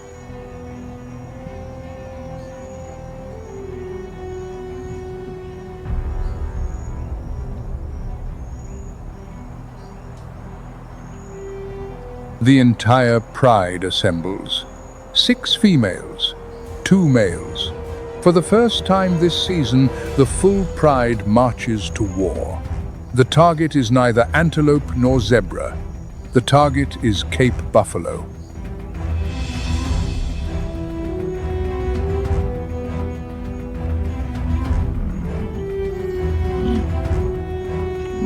This is not vengeance. It is a simple equation. A single Cape buffalo yields over 1,100 pounds of meat, enough to sustain the pride for days, enough to let the mothers produce milk for the surviving cubs.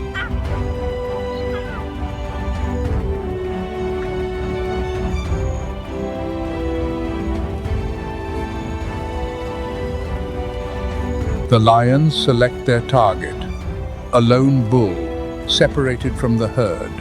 Perhaps a loser in the mating wars, or simply old and weakened.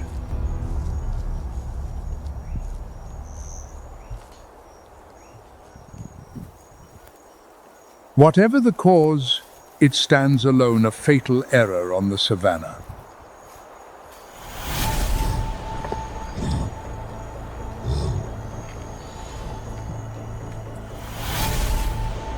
Deploying a tight encirclement from multiple angles, the lionesses swiftly drive their quarry into an inescapable pincer.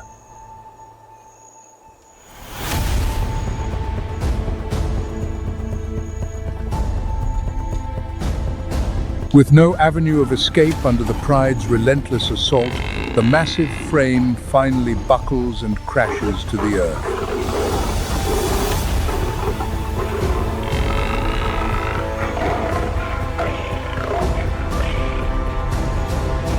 The feeding begins before the buffalo's last breath has left its body.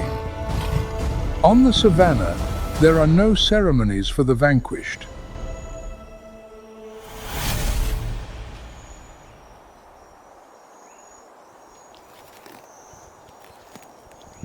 GPS data from Loveridge's 2022 study showed that lions inhabiting regions of high Cape buffalo density sustained injury rates 40% greater than prides in buffalo-scarce territories.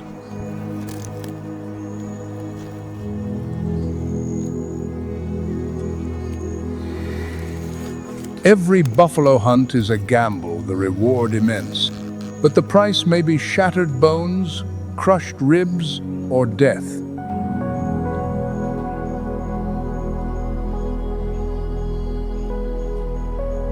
The lions know this, yet hunger permits no margin for caution.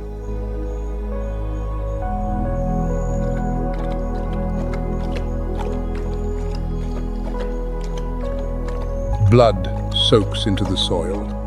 The copper scent of death drifts for miles. The fallen buffalo's cries have carried not on the wind, but through the collective memory of the entire herd.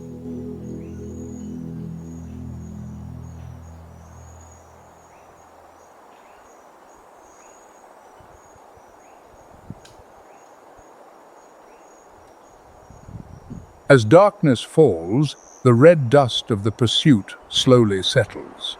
The pride melts into the deep night, leaving behind an unfinished meal.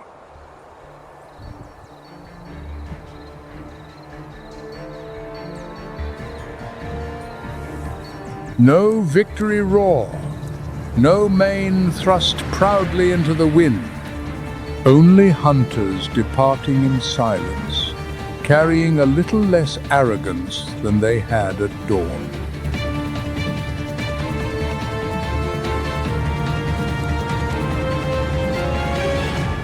The war between lion and Cape buffalo produces no winner, only survivors and those who will return to the arena tomorrow.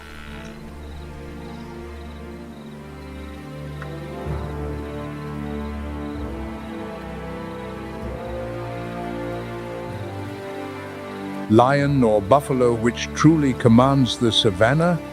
The answer may lie with neither.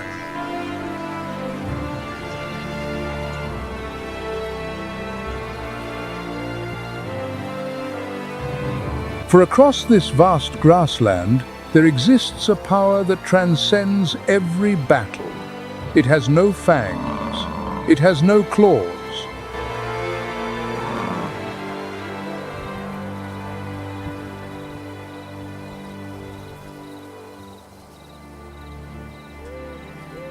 It needs neither speed nor numbers, and no species, not even the lion or the Cape buffalo, can endure without it.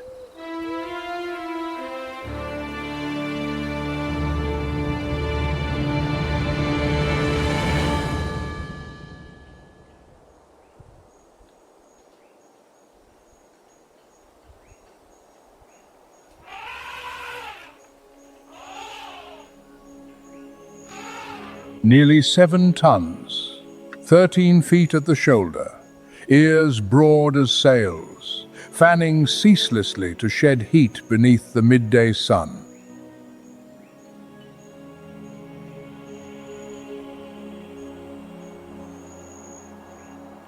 The African elephant, the largest land animal on Earth, takes no part in any war upon the savanna.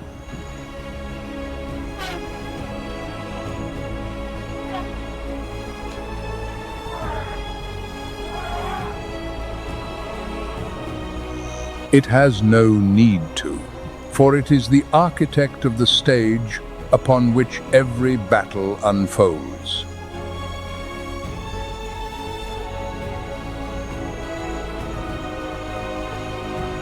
£440 of vegetation each day. Elephants consume trees, demolish thickets, topple massive trunks, and this seemingly destructive force opens the canopy, flooding the grasslands below with light.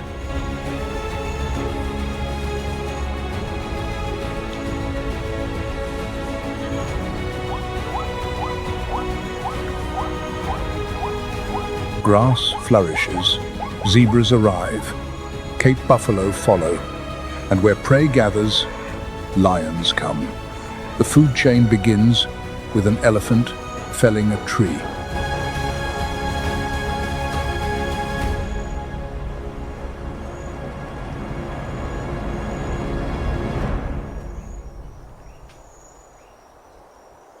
In the dry season, when every water source has vanished, elephants excavate wells in desiccated riverbeds.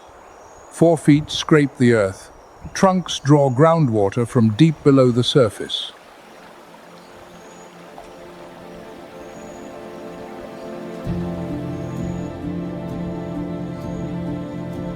No blueprints, no maps. Only memory passed from one matriarch to the next, pinpointing precisely where groundwater lies, how deep it runs, and when to dig.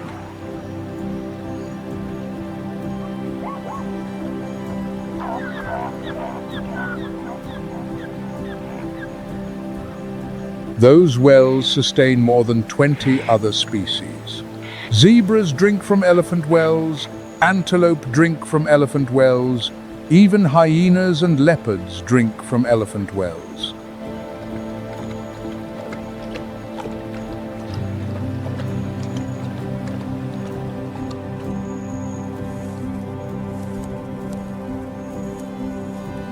Elephant dung disperses seeds up to 40 miles farther than any other mammal on the continent.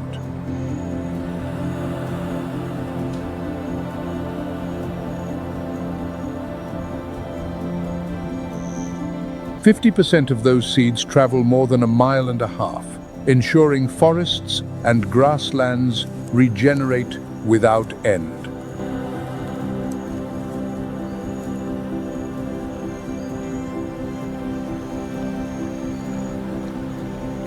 Research by Bunny in 2022 found that landscapes shaped by elephants support 30% greater species diversity among small mammals and reptiles compared to regions without elephants.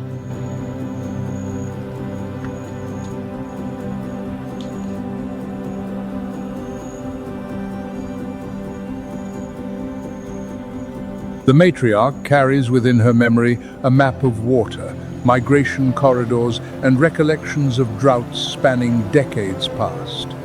Her memory serves as a living GPS for the entire herd.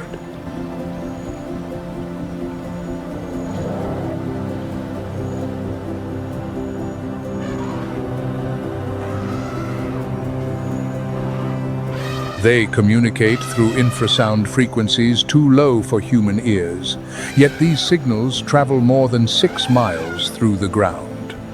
Elephants speak with their feet, sensing vibrations through the soles.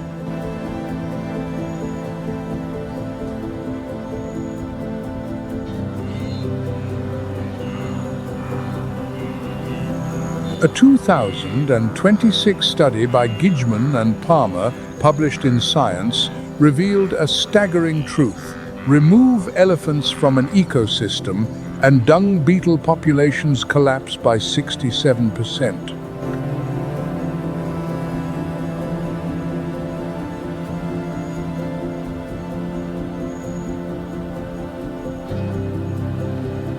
Beetle species diversity drops by 23%. Dung decomposition slows by 35%. Without elephants, the unseen machinery of the savanna grinds to a halt.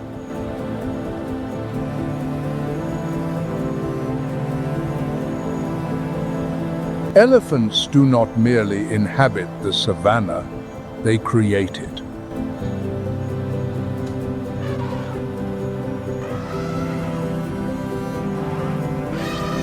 Every tree toppled, every well excavated, every seed dispersed is a single brushstroke in the landscape that lions, Cape buffalo, hyenas, and every other species call home.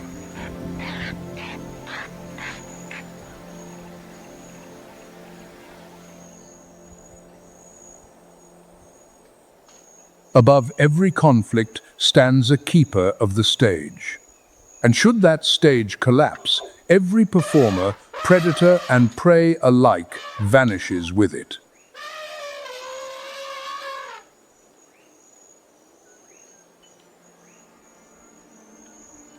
But the stage is crumbling, and this time the destroyer is neither Cape buffalo nor hyena.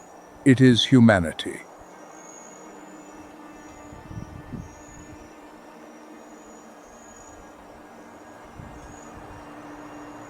The lion, vulnerable. Roughly 23,000 individuals remain, extinct in 26 of 48 African nations. Only 5 populations exceed 1,000.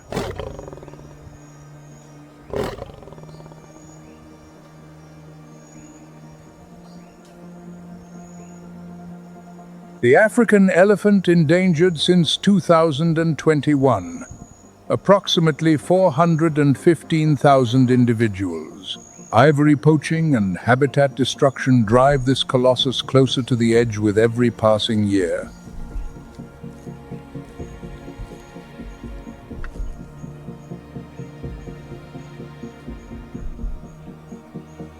The leopard, vulnerable globally, but endangered in West Africa since October 2025.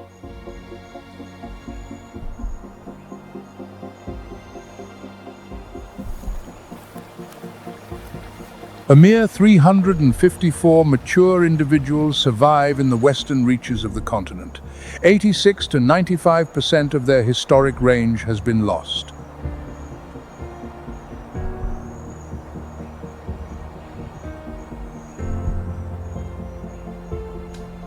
The true war is not between lion and Cape buffalo, not between leopard and baboon.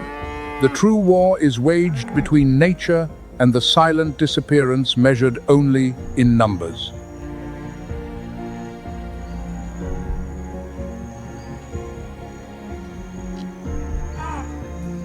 Each figure above represents a living, breathing individual hunting, fighting, struggling to survive.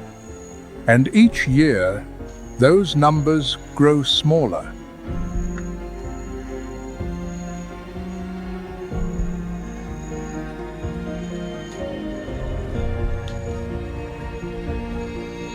The savanna crowns no permanent ruler. The mightiest can be driven up a tree. The swiftest can be robbed of its kill. The most numerous can be repelled by a solitary bull.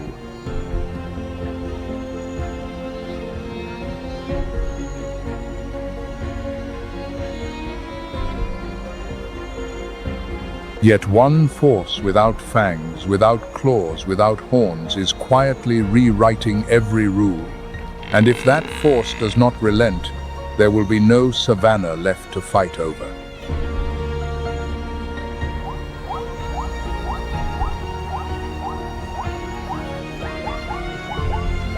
On the African plains, the question is not who rules.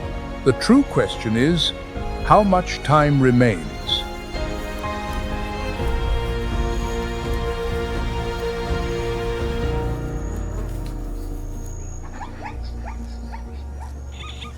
Thank you for journeying with nature's moments.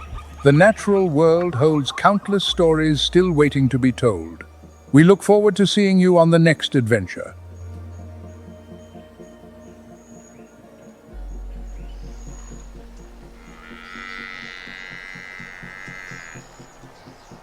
If you haven't subscribed yet, now is the perfect time. Every creature carries within it an extraordinary story, and Nature's Moments will continue bringing those stories to you.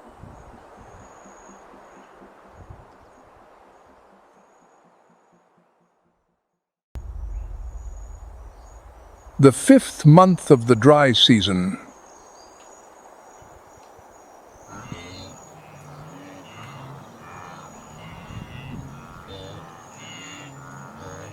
Across the Masai Mara, the heat is no longer weather, it is pressure.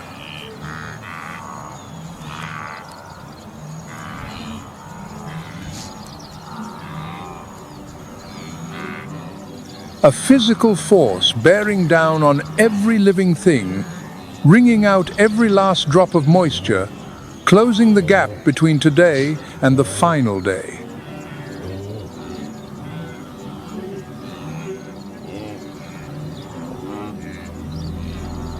The grass died long ago. Only brittle stalks remain, collapsed across cracked earth like the bones of a land in its death throes.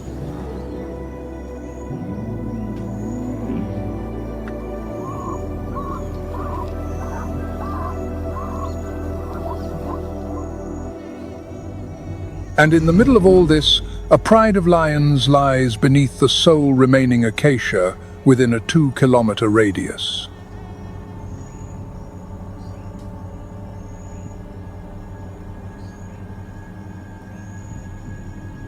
In lion society, there is a truth that appearances often conceal.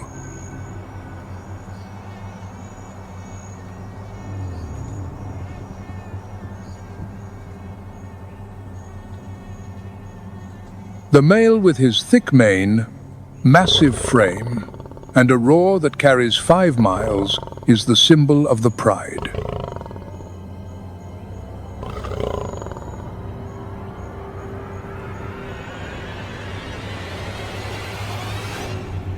But symbols do not feed anyone.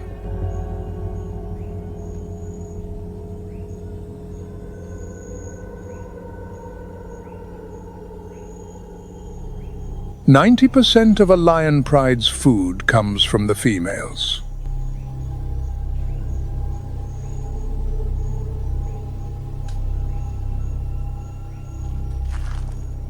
They are 40% smaller than the males, nearly 150 pounds lighter, and precisely because of this, faster, more enduring, more agile in every stride of the chase.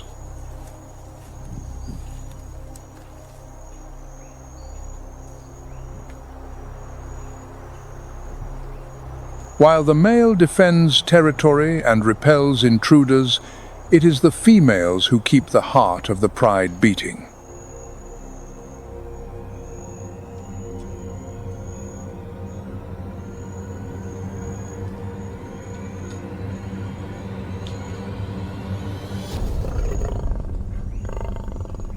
Today, that heart must work twice as hard.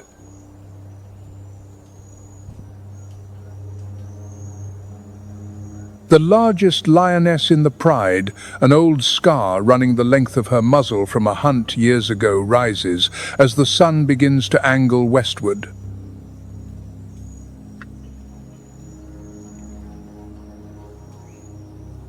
This is the moment. After hours of watching,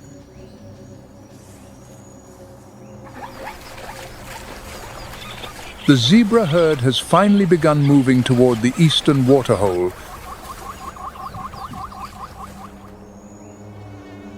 And the hunters spring into action. The lead lioness stands, the others follow instantly, in absolute silence.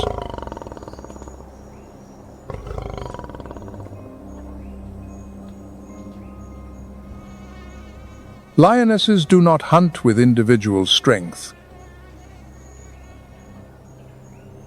They hunt through coordination, splitting directions, cutting off escape routes, and driving prey into fatal mistakes.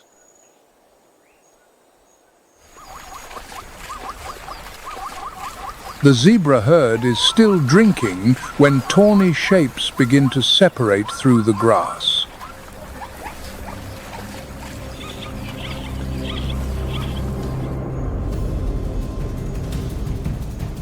The lead lioness locks her gaze on a zebra mare standing slightly apart from the herd. That is enough.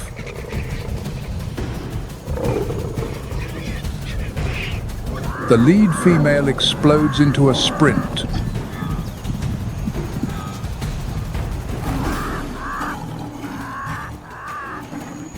The herd detonates in chaos, but the zebra mare has already been cut off.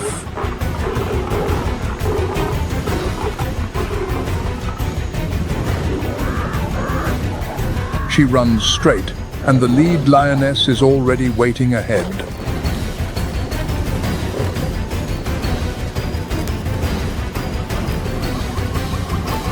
The hunt ends just minutes after it began.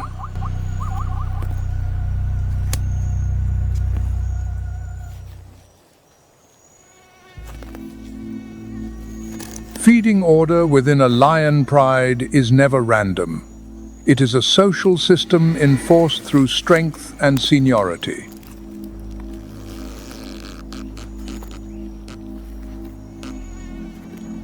Normally, the male eats first. Not because he hunted, but because no one is strong enough to stop him.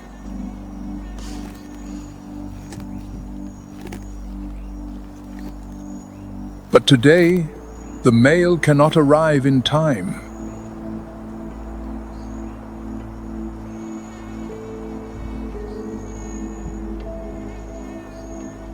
He rises slowly, limping toward the carcass, and by the time he reaches it, the females have been eating for 15 minutes. They do not yield immediately. They continue feeding, heads buried in the carcass, eyes never lifting.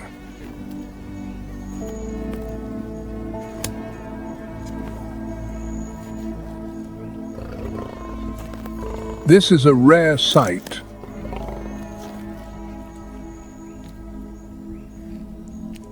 And a necessary one, because the cubs are waiting behind them. If the females do not eat enough, there will be no milk, no strength to hunt tomorrow, nothing to hold this pride together one more day.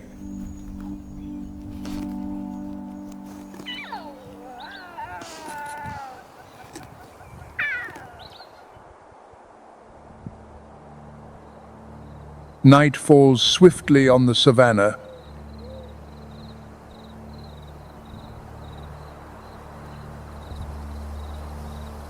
The pride clusters around the carcass cubs, pressed tight against their mothers' bellies, the male lying apart on the outer edge, his hind legs stretched straight to ease the pressure on a swollen joint.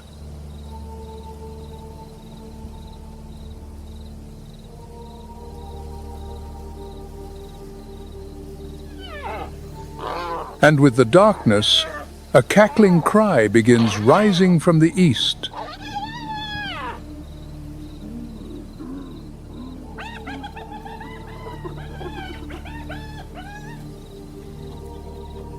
Spotted hyenas, the species most people still dismiss as scavengers, but that label is entirely wrong.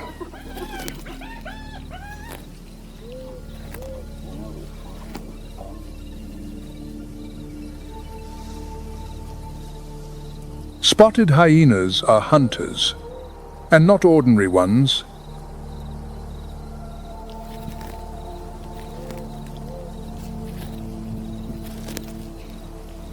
Where lionesses hunt through ambush tactics, explosive bursts over short distances, concluded in minutes, hyenas hunt through endurance.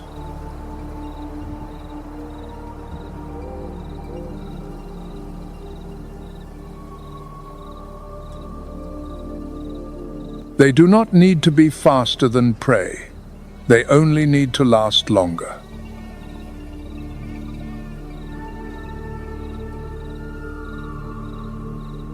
A few miles from the lion pride, the hyena clan has launched its own hunt.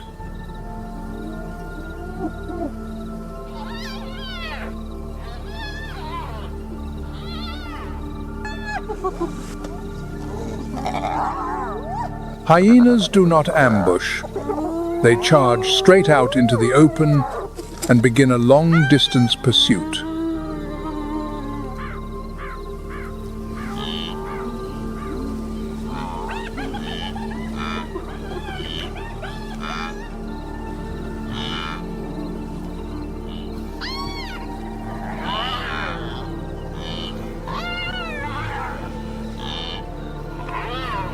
When the distance closes enough, the entire clan takes turns lunging in to bite and tear.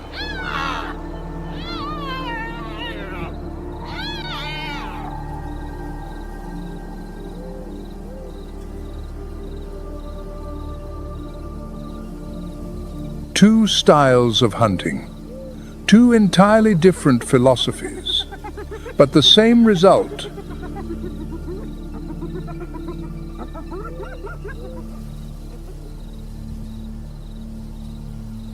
On this savanna, no single tactic is universally correct, only the tactic suited to the creature that wields it.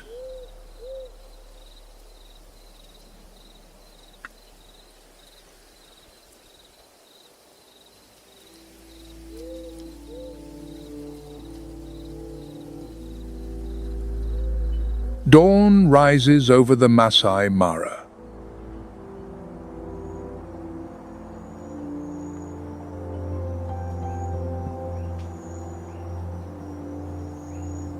The lion cubs scramble over their mother's back in the early light, carefree as though nothing happened the night before.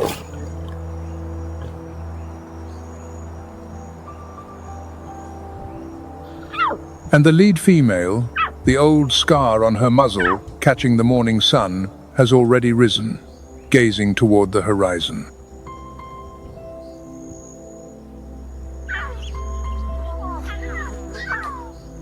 No rest longer than necessary.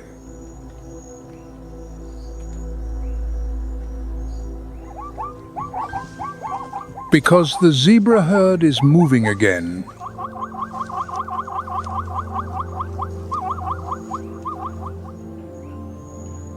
And the pride must eat again by this afternoon.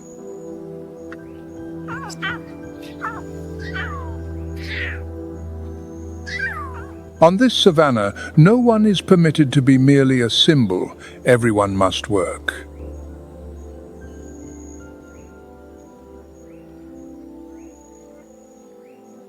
And the ones who work most quietly are usually the ones keeping everything from falling apart.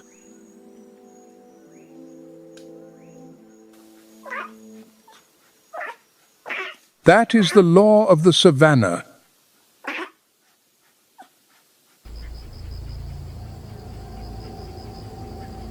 Amidst the darkness of the African savannah, a low growl sounds from the undergrowth.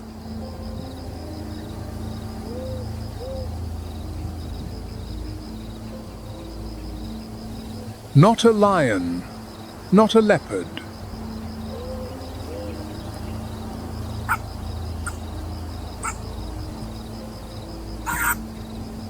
Instead, a creature weighing less than 35 pounds.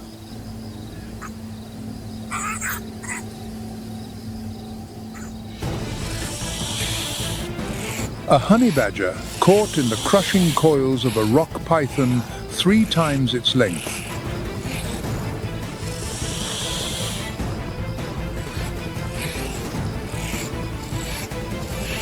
The python constricts. Its massive coils of muscle tighten around the small body like a living vice.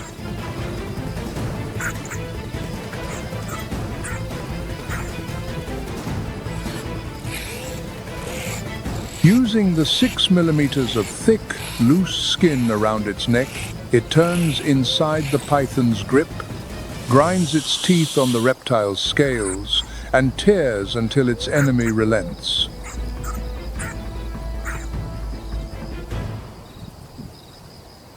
And this is not the only story this land has to tell.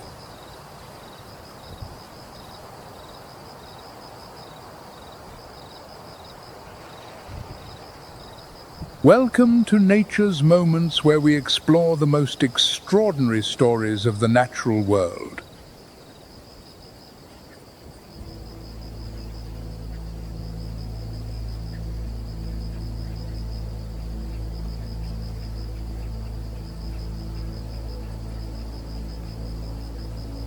We begin with exiled kings, seekers of a crown forged in blood and fire.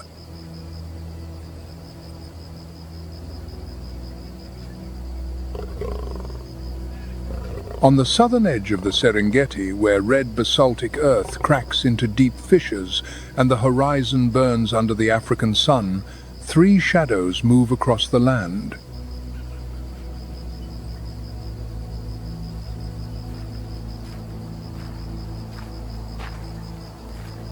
Not lone lions, not an ordinary pride.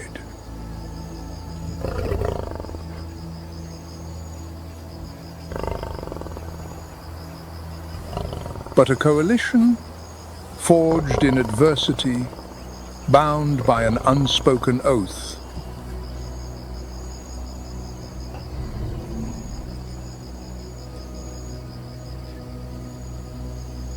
There is no trace of youthful innocence in their eyes, only the hard resolve of those who have survived exile, defeat, and isolation.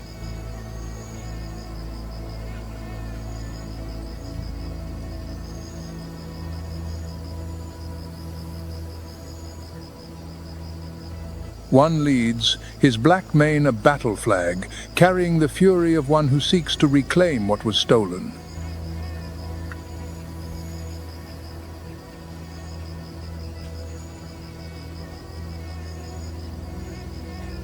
At his side are his loyal warriors, each driven by a thirst for glory and tempered by life or death combat.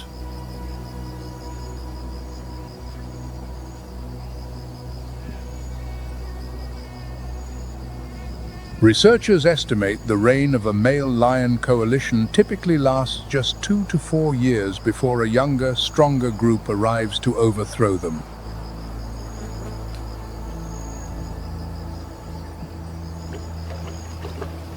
Every day is precious, every battle decisive.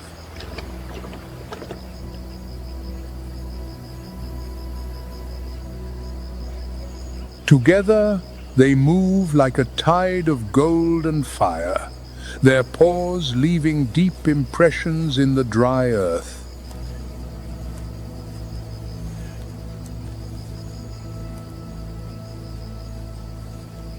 They seek more than prey.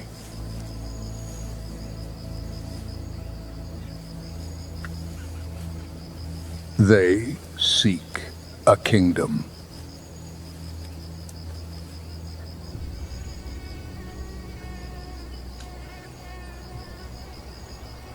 On the Savanna, territory defines everything.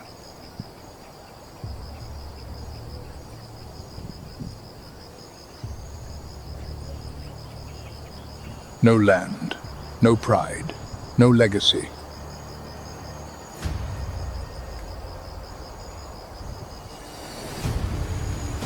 Their path leads them into the heart of a territory long ruled by a solitary king, a ghost of a bygone era.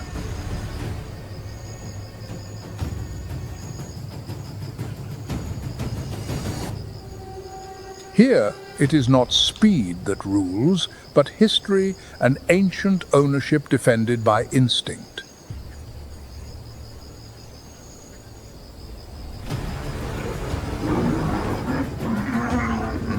As the coalition and the old ruler lock eyes, the plains fall silent.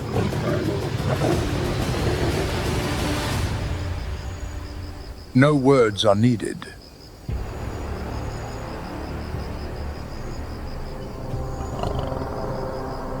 A low, rumbling growl rolls across the horizon.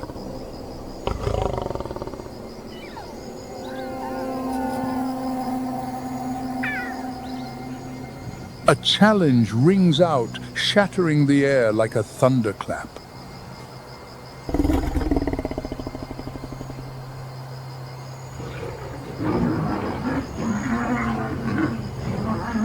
And at last, after a crushing clash, the lone ruler yields.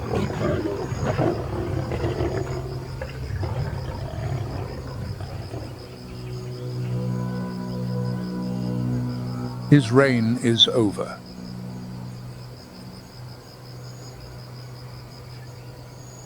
The coalition is no longer a wandering band.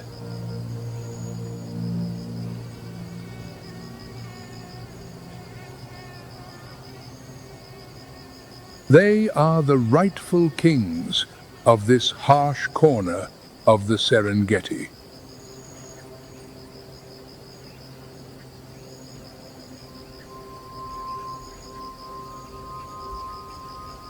The newly conquered land becomes a blood-soaked arena where power is born, where nomads rise to become monarchs.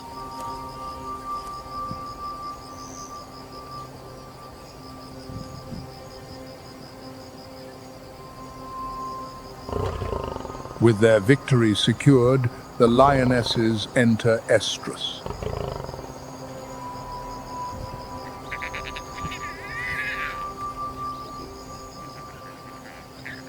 The season of mating begins.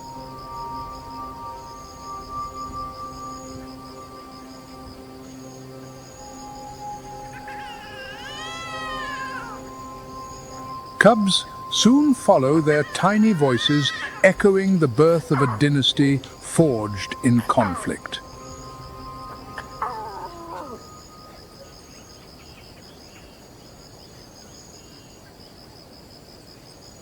As dawn breaks, the lead male ascends a rocky outcrop and roars.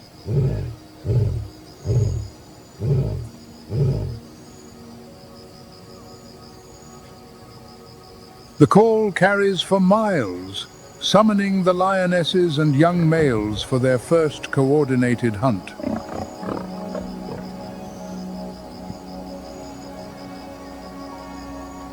This time, they do not target easy prey.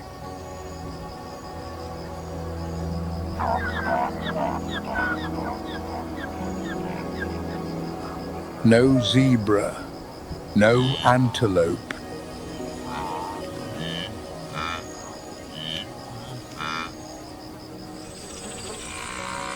They seek a rival worthy of their new reign, the African buffalo.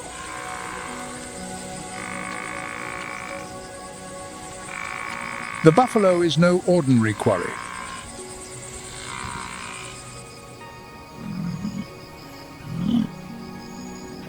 It is one of Africa's big five, not for its size, but for its sheer dangerousness.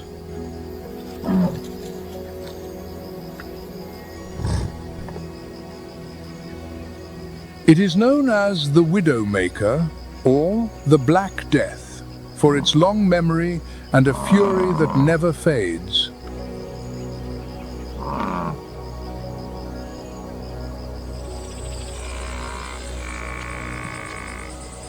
A wounded buffalo will not flee. It will circle back, ambush, and retaliate.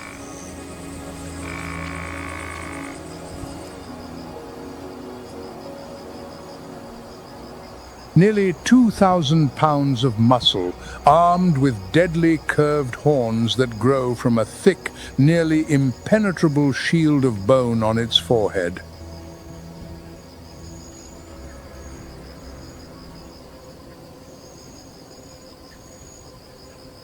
Backed by the unyielding spirit of its herd, it stands like a living fortress.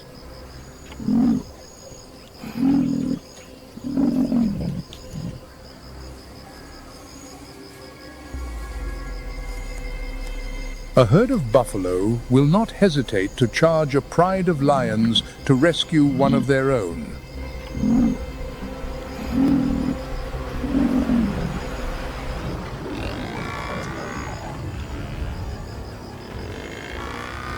For them, defense is attack.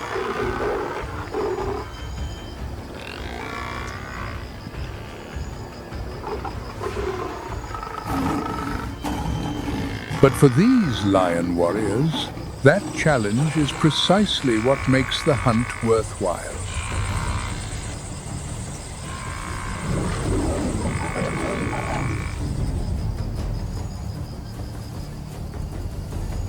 Under the alpha's command, the pride fans out in silence, taking measured steps, every muscle coiled like a spring.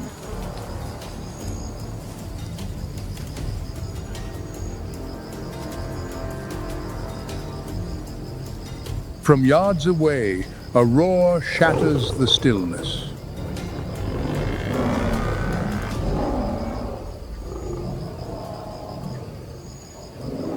The chase ignites. The savanna trembles with the thunder of hooves and the sound of battle cries.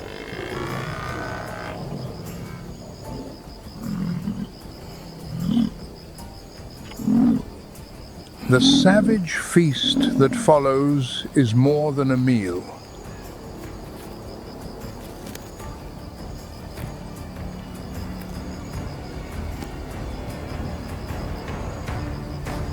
It is a declaration of dominance written in blood and claw.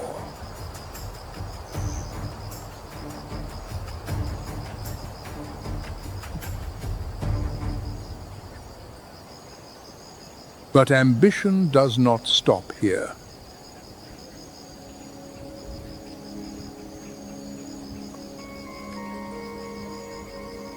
With their territory secure and their unity cemented, the three kings set their sights on an even greater challenge.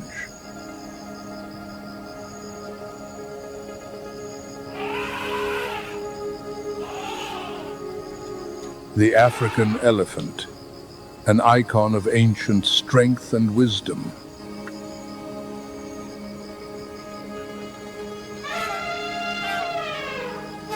Weighing up to 6 tons.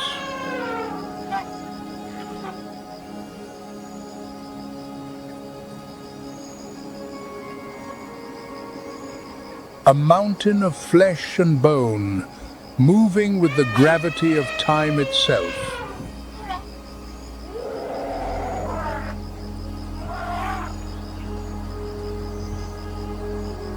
They are creatures of complex societies, ruled by an experienced matriarch. Their memories span decades, and their loyalty is absolute.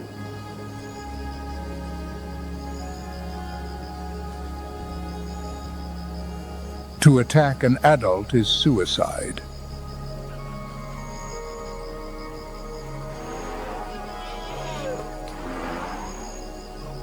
Their herds are a moving fortress, where every member is prepared to fight to the death to protect the young.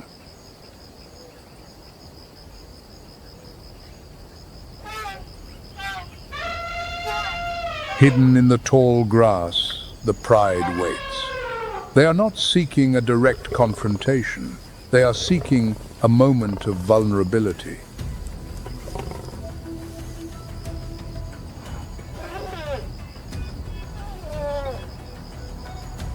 Their target is the future of the herd, a young calf, straying from the protective circle of its mother's legs.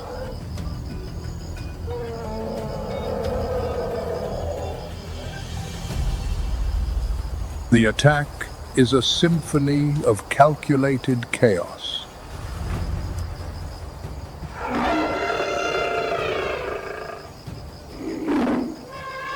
This is rare behavior recorded in only a few places across Africa, where lions have learned to conquer the largest prey the land has ever borne.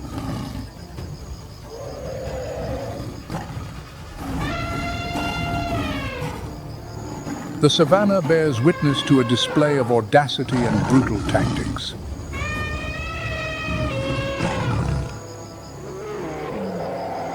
This is not just a kill.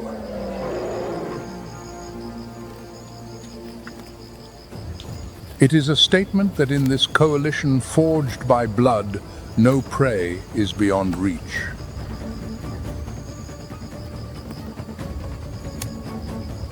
The afternoon sun glints on blood-stained fur. A solemn silence fills the air.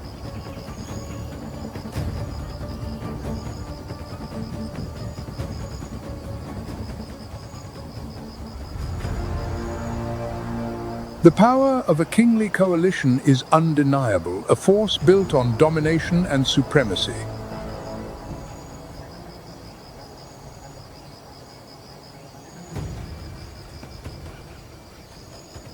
But on this savanna, the crown does not only belong to the mighty.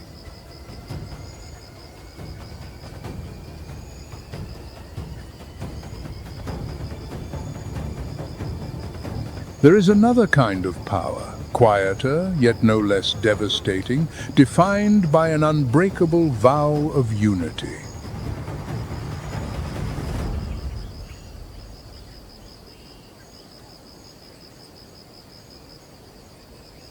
Where the dawn casts a golden light over the vast grasslands, an army of mottled shadows appears.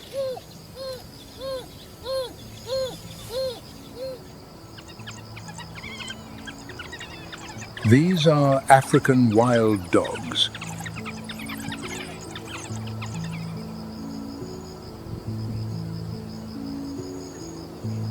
Lean bodies, long legs, and large round ears that pivot constantly.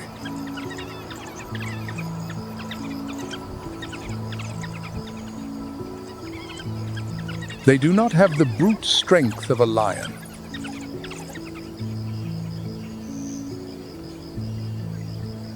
They lack the bone-crushing jaws of a hyena.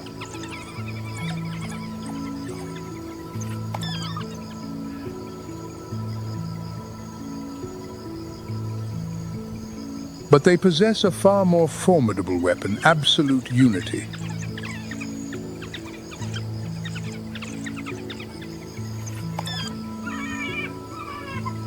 Every movement is perfectly synchronized.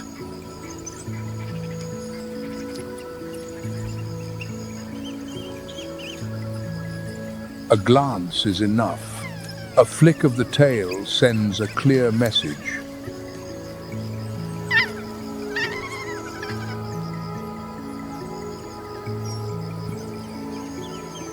Each individual is a vital part of a machine that operates with flawless precision.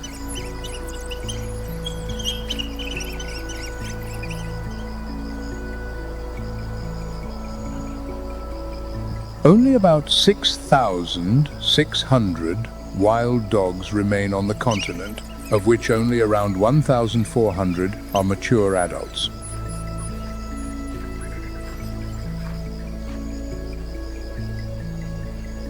The species faces the threat of extinction.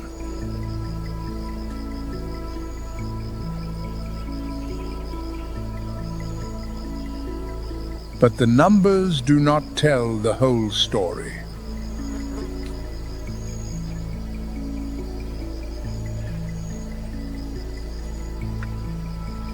What is extraordinary is how they live, how they decide, how they care.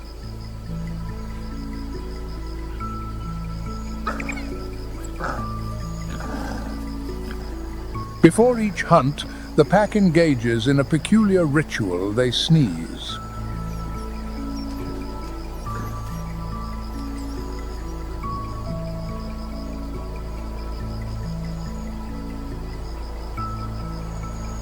Scientists have discovered this is, in fact, a form of voting.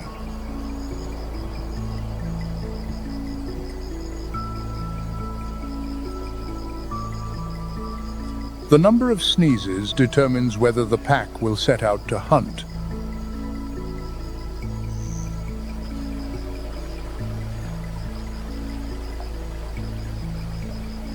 Democracy in the heart of the wild savanna.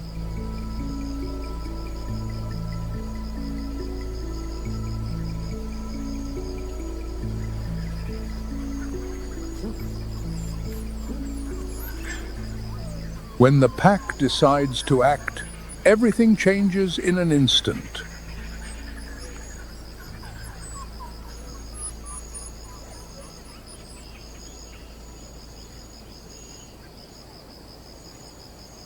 At dawn, a herd of impala grazes peacefully.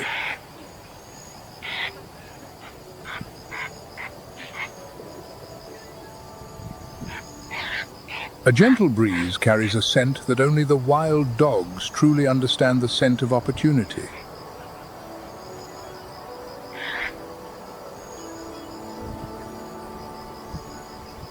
With their lyre-shaped horns and elegant build, they are the embodiment of savanna grace.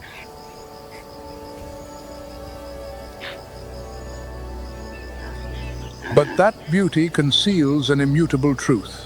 They were born to flee.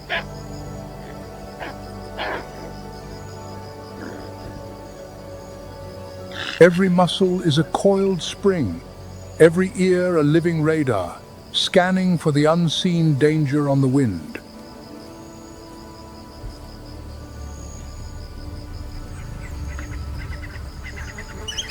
The pack spreads out without a sound, splitting into smaller groups to form an invisible net around the herd.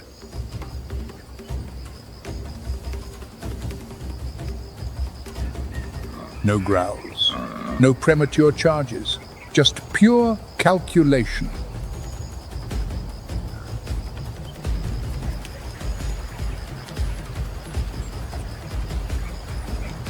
Then the leader gives the signal. Chaos erupts.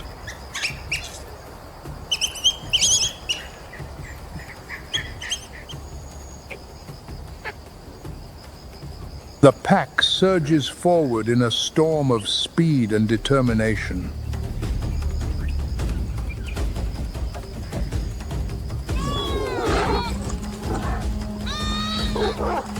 When the chosen impala collapses from exhaustion, it is brought down in seconds.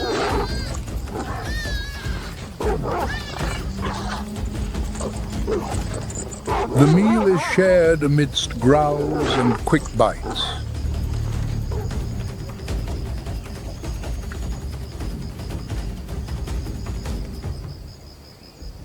This solidarity is not mere kindness.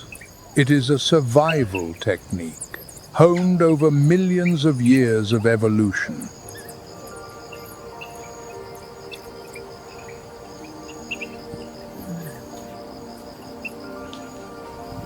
The hunting success rate of wild dogs is 60 to 90% higher than any other large predator on the continent.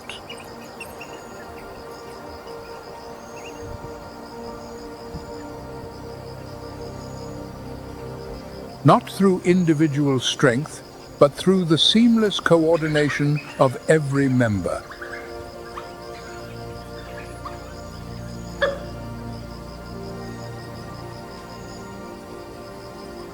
Below the ground, a system of dens conceals the next generation. Sheltered by the earth and the warmth of the pack, the pups await their share.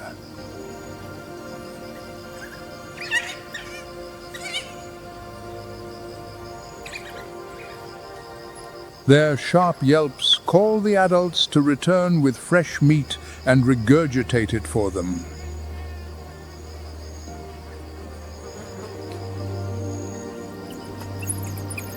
For most carnivores, this behavior would be unthinkable.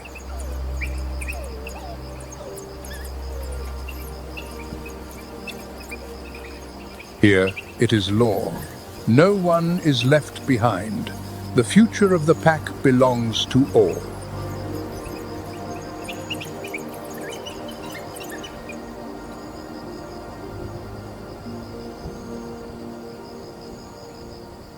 But on the savannah, victory always brings peril.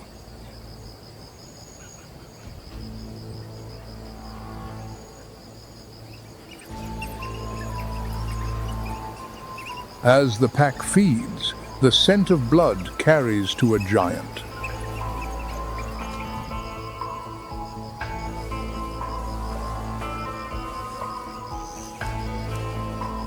A golden shadow moves through the tall grass.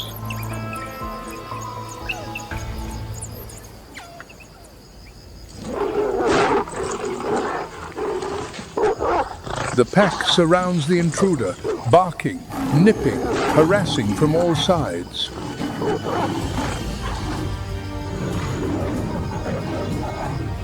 They know the fight is hopeless, but their loyalty transcends fear.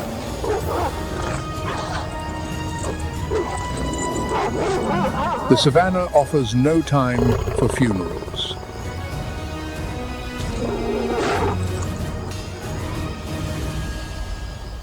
As dusk settles, the pack regroups.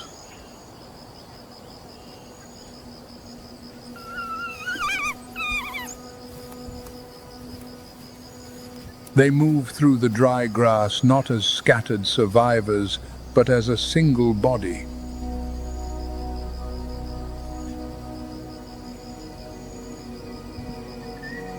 The loss is painful, but it also forges their bond ever stronger.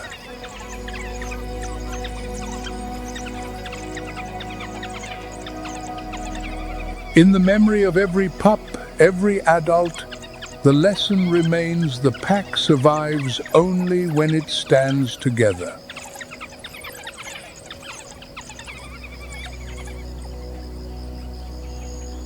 As the dry season tightens its grip, the hunt becomes ever more grueling.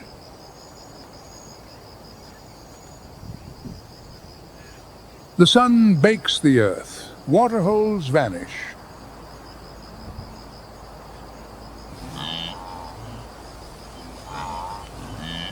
Prey migrates across vast distances.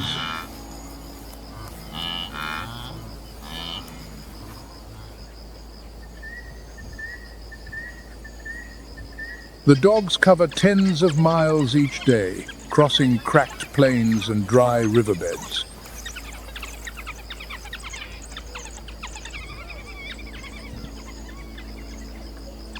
Their paws endure, their bodies adapt, their spirit never wavers.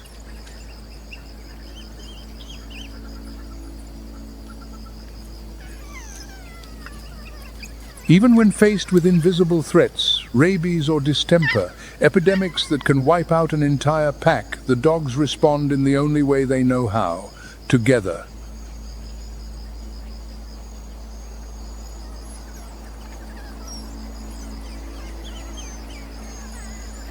The weak are fed, the sick are protected.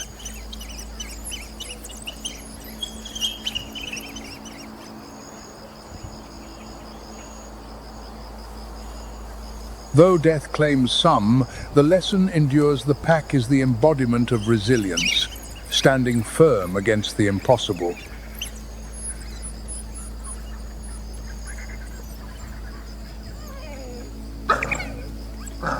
Under the full moon, the pack rests in a circle, their bodies touching for warmth and security.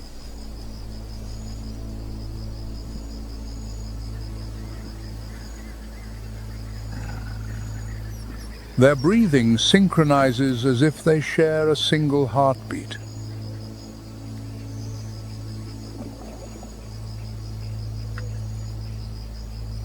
The dawn will bring a new hunt, new prey, and new dangers.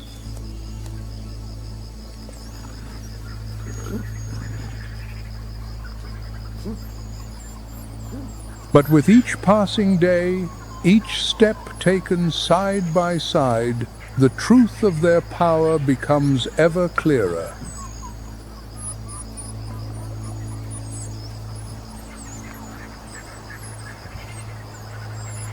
Alone, they are vulnerable. Together, they are invincible.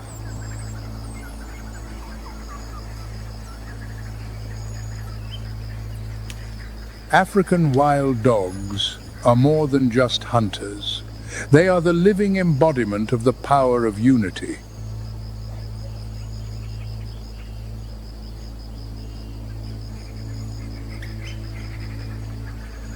In a world where every creature fights for itself, they are a reminder that true strength lies not in the largest fang or the loudest roar.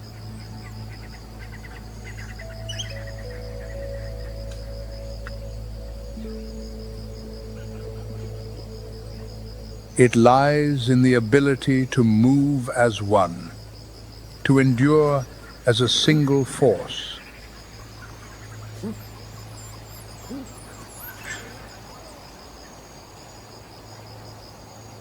But on the Savannah, unity has many faces.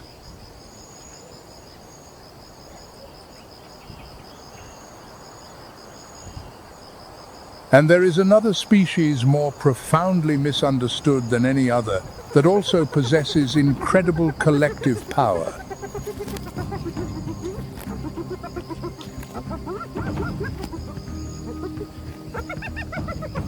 In the vast African wilderness, where the sun beats down on endless golden fields and red earth, an unmistakable sound rips through the air, the hoarse, chilling laughter of the hyena.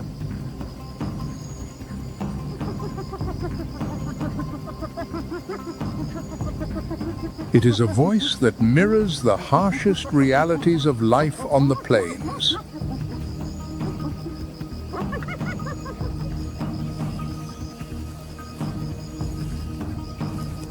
For generations, The hyena has been dismissed as a scavenger, a shadow waiting for others to finish their hunt.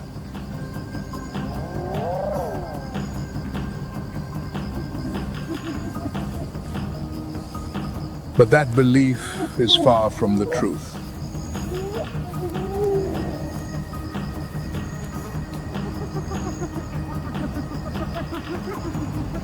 Hyenas are master hunters. Their skill and lethality are second to none, rivaling that of lions or cheetahs.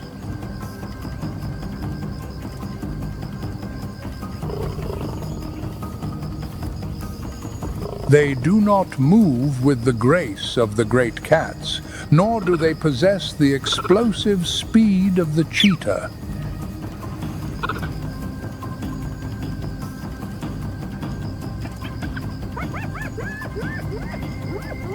But their strength lies elsewhere in their unparalleled stamina and their astounding tactical coordination.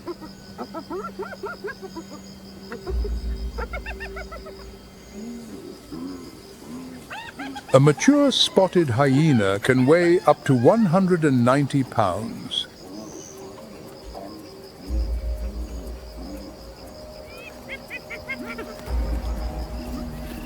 Its compact body is powered by dense muscle and the most powerful jaws in the animal kingdom.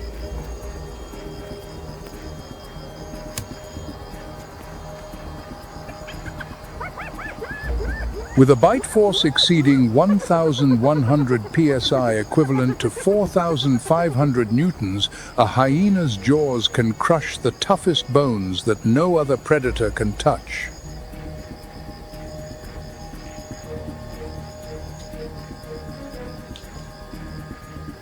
Where many predators take only the meat, the hyena consumes nearly everything: flesh, hide, bone, and the nutrient-rich marrow within.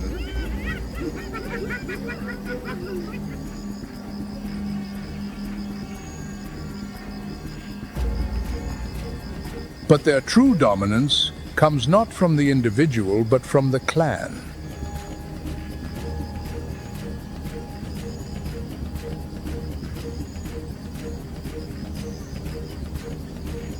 And here is what is most astonishing. Spotted hyena society is ruled entirely by females.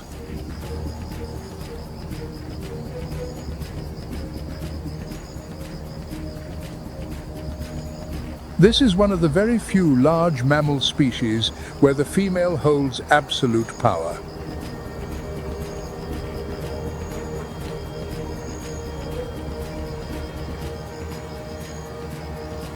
The lowest-ranking female in a clan still stands above the highest-ranking male who joins from the outside.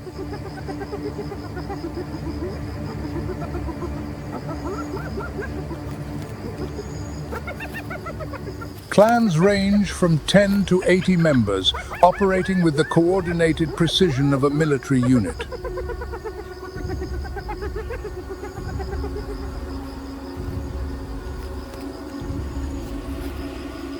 Every individual understands their role.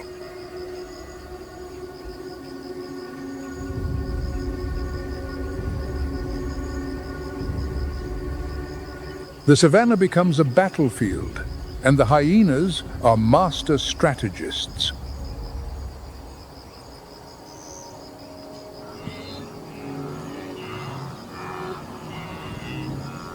In an open field, a herd of wildebeest grazes in the fading light.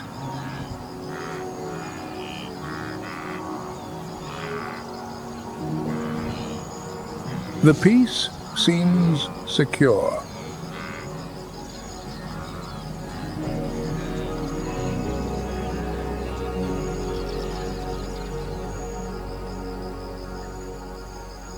But hidden in the tall grass, the keen eyes of a hyena have already locked onto a single target.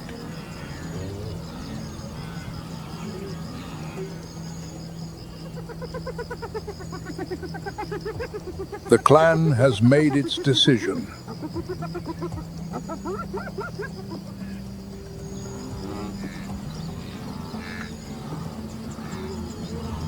A distracted wildebeest, lagging behind the herd, becomes the focus.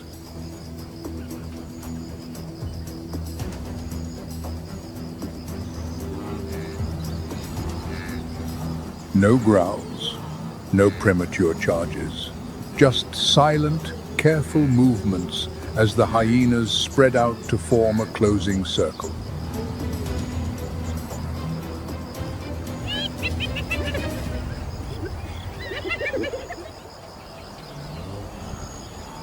Then the silence shatters.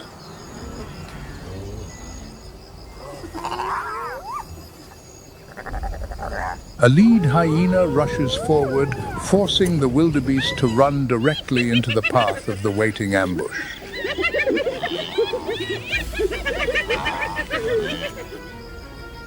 Within seconds, the wildebeest is down, overcome by overwhelming numbers.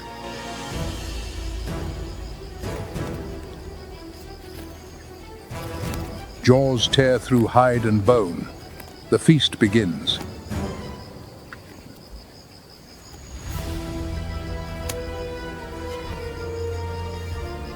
Even while eating, their vigilance never fades.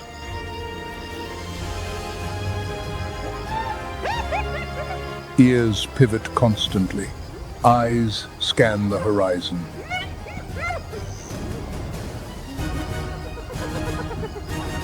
On the savannah, any meal can turn into a battle.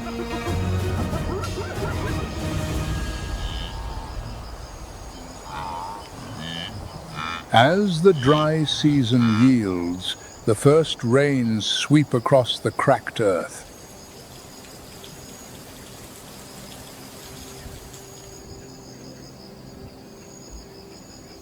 The once barren landscape begins to bloom, heralding the start of a new cycle.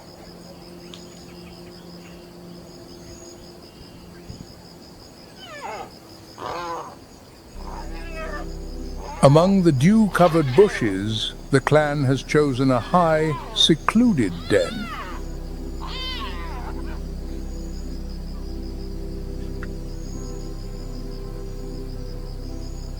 Here, the matriarch gives birth to her first litter.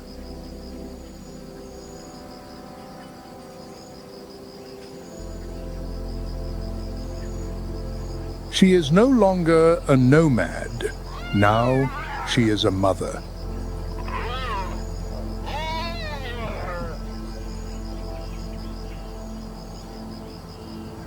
The cubs are born blind and fragile, but they carry the hope of a new generation.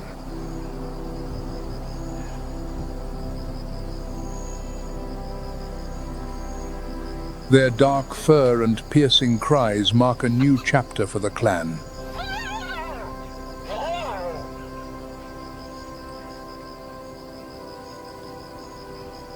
The cubs grow quickly.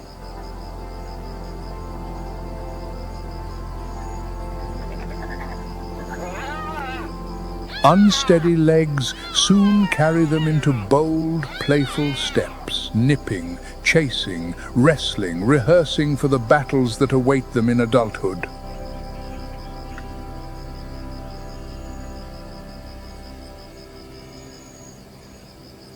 But the savannah never rests.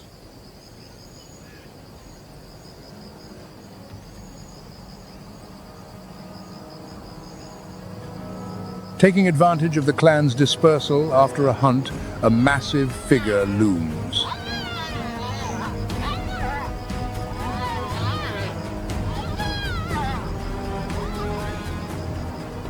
It is a lone male lion, an ancient enemy, bearing the promise of destruction. With overwhelming power, it strikes at the heart of the den before the females can rally a defense.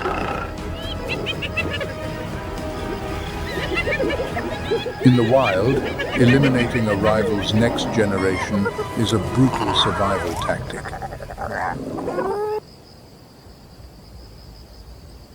As the evening light fades and the savannah is cast in a coppery glow, The honey badger begins its patrol.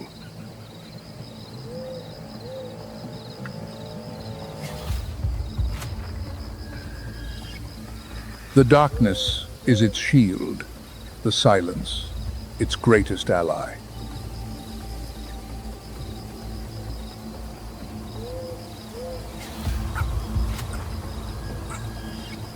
It moves through the bush with a low, determined gait, sniffing, digging, searching.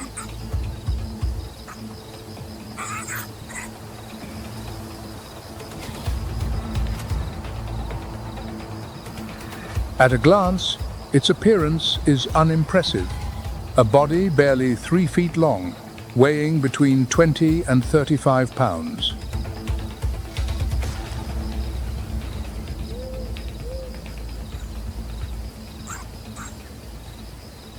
Its back is covered in a silver-gray mantle that shimmers in the sun, a stark contrast to its dark underbelly.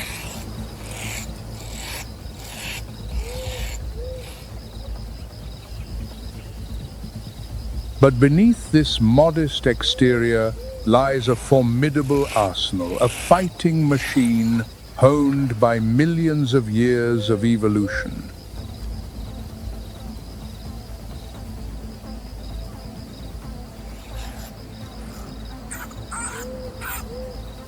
The honey badger's jaws are strong enough to crush a tortoise's shell, something even a lion's fangs cannot easily penetrate.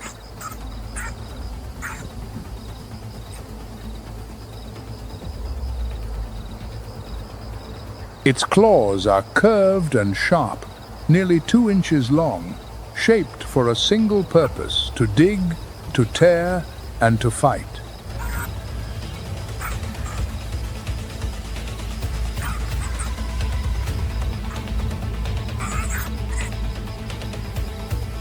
No feast is too small for this warrior. Its hunger never rests.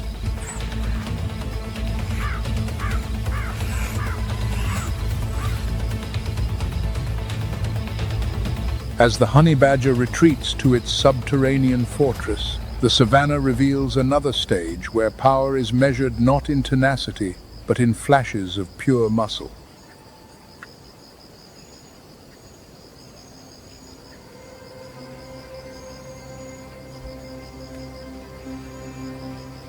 On a high termite mound, a slender silhouette appears in the harsh sunlight.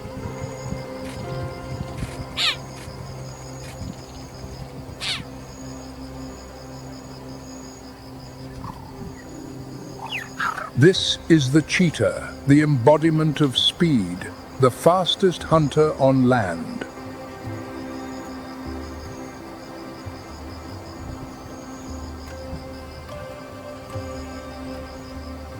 Unlike the brutish form of the hyena or the muscular bulk of the lion, the cheetah possesses the beauty of a perfectly aerodynamic machine.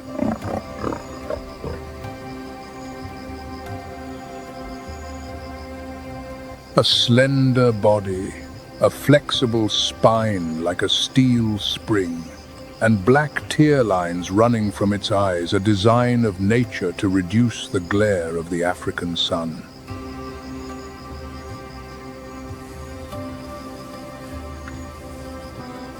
It needs no pack. It needs no protection of numbers.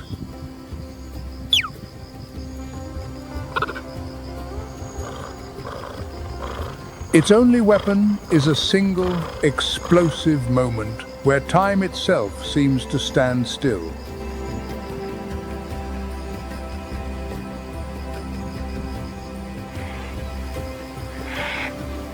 Not far away, a herd of Thompson's gazelles grazes, completely unaware that a death sentence has been signed.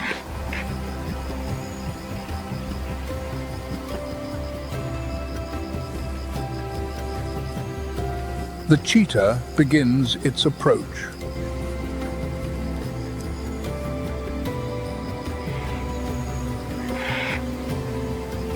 It glides through the grass like a ghost, each footstep so light that not a single dry leaf rustles.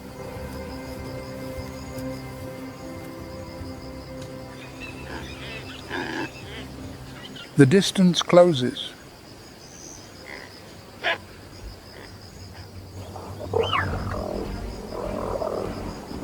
And then the stillness shatters. The cheetah explodes forward.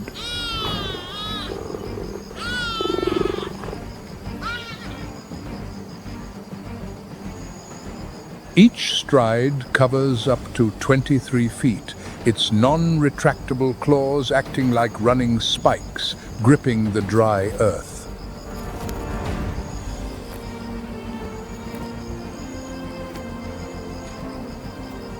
It is a display of engineering and absolute precision.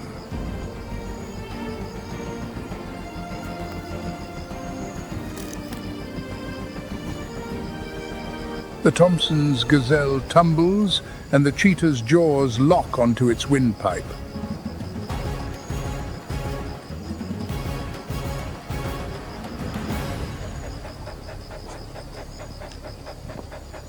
But supreme speed comes at the cost of complete exhaustion.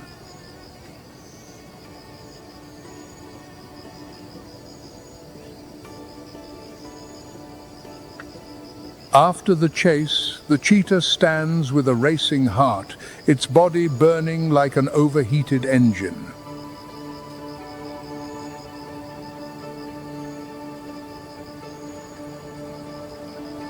It has no time to celebrate.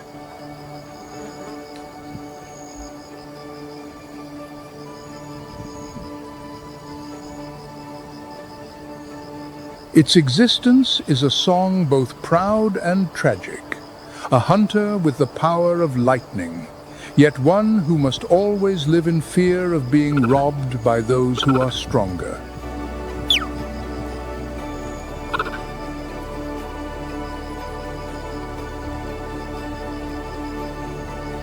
On the Savannah, every victory is but a temporary note in a grand symphony.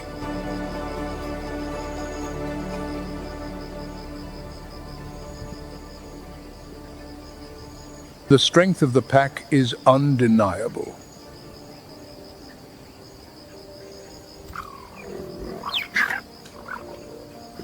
But the Savannah still makes room for legends written by a single individual, a small warrior defying all rules with an iron will.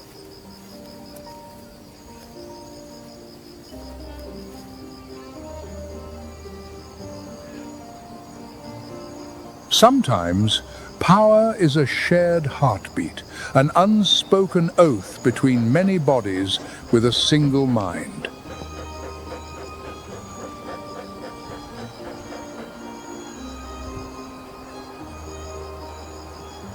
That power operates like an algorithm of life, turning coordination into destiny and sacrifice into legacy.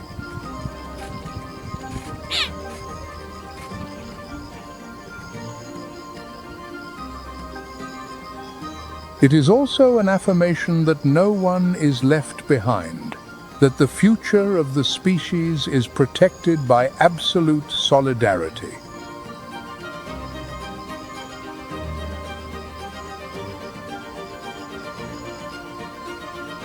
And at other times, power is a solitary flame, a silent roar that refuses to be extinguished amidst overwhelming odds.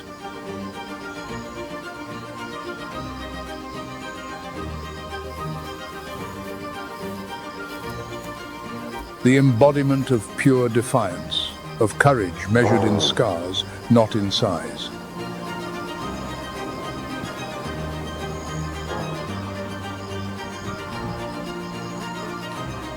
A powerful testament that, even when faced with crushing forces, a resilient will can carve its own path.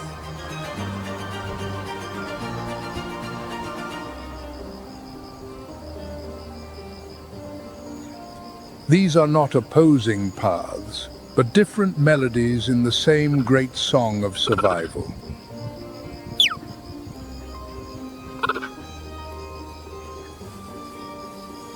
With every dawn, the stage is reset.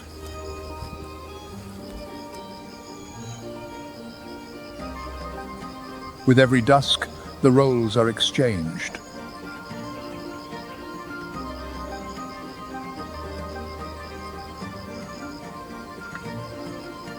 Because here, there is no final victory and no permanent defeat.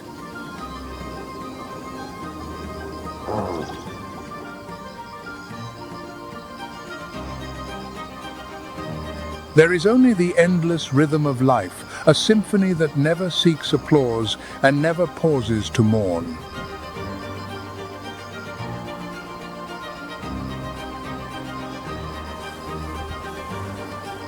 It simply continues.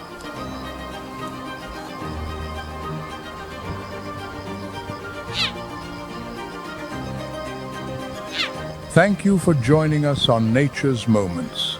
The natural world has countless more stories waiting to be told. We'll see you on our next exploration.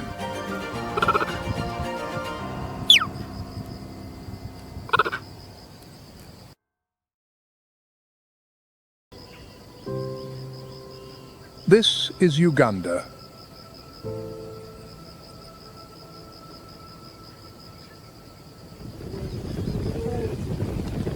East Africa, a land where mist-shrouded rainforests, sun-drenched savannas, and winding rivers carve through deep valleys.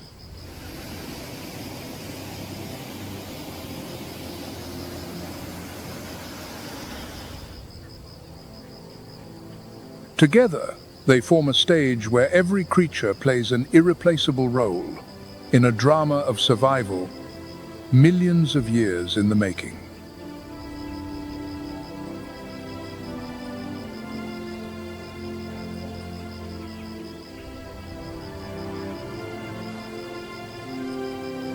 From the misty peaks of the windy, impenetrable forest, where nearly 500 of the world's last mountain gorillas move silently through the canopy, to the vast plains of Queen Elizabeth.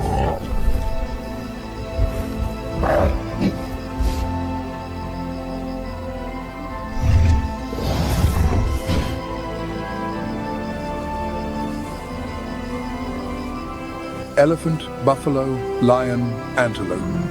Each writes a new chapter in this land's story.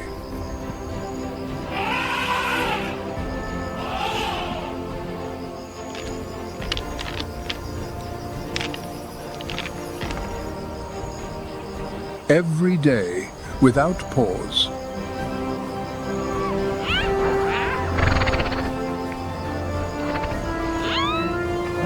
Uganda is not just a place where nature exists.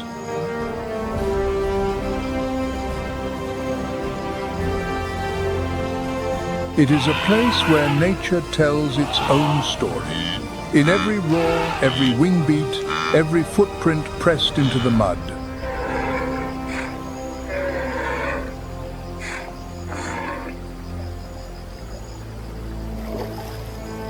But to understand that story, one must first understand this. In Uganda, even the peace can be lethal.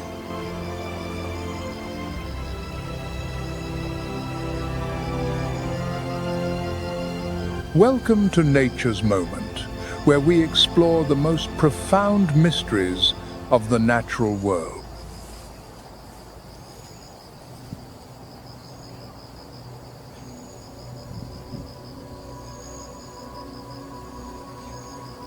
And today's story begins beneath the water, where a silent empire reigns.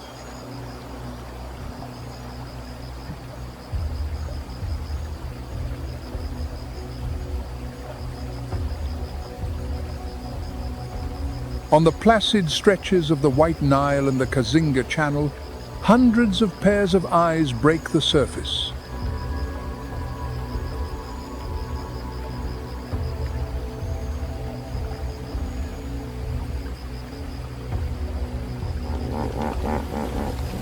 This is the territory of the hippopotamus.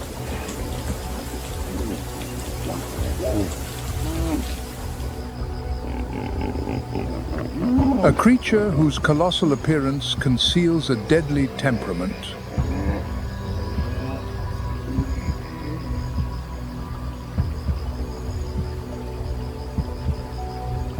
An adult hippo weighs an average of 7,000 pounds, more than a small truck.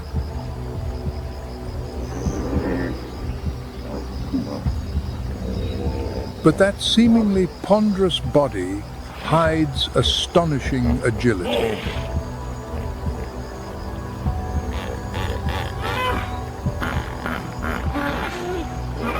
On land, a hippo can reach speeds of 19 miles per hour, faster than any human sprinter on the planet.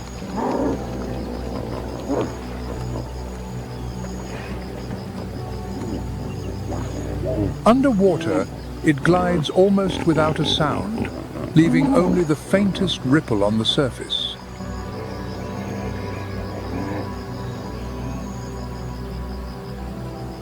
A phantom in the river, easily mistaken for a floating log.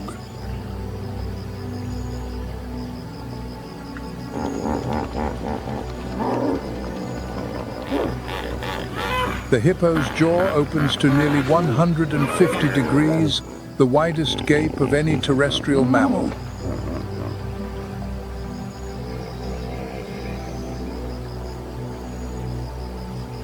Tusks, over a foot long, can tear through hardwood with a single bite.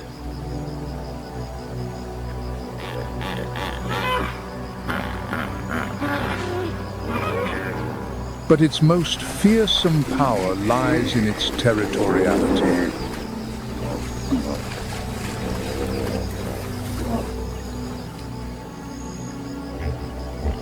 Each dominant male claims a stretch of river as his own.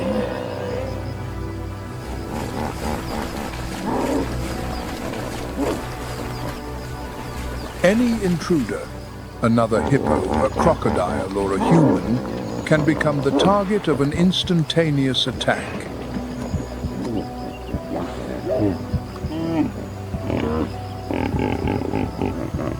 The hippopotamus is responsible for more human fatalities in Africa than any other large animal.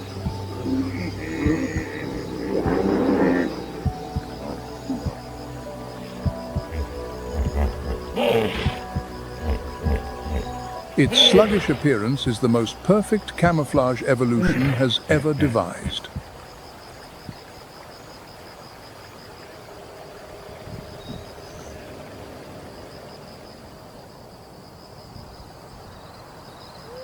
As darkness falls, the hippos leave the river.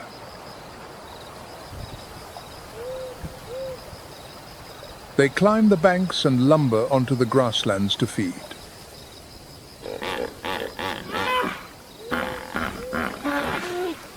Each night, a single hippo consumes around 90 pounds of fresh grass.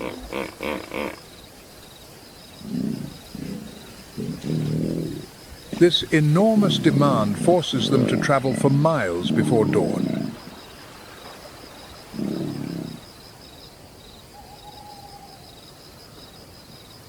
Then, as the sun rises, they return to the water, a rhythm that has repeated for millions of years on the rivers of Uganda.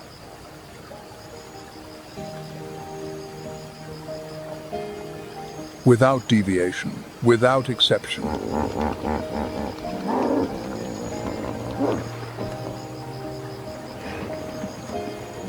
Remarkably, hippos also secrete a viscous red fluid onto their skin, a substance many once mistook for blood sweat.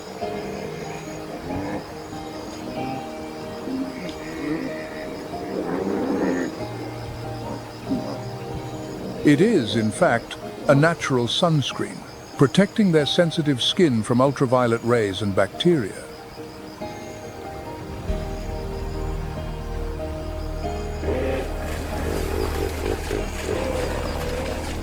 Within hippo society, hierarchies are maintained by constant contests between the males.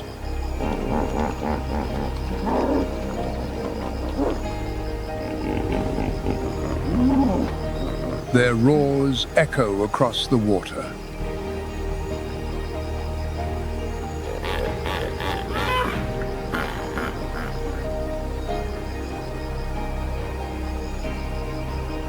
But beneath this aggression lies a sophisticated system of cooperation.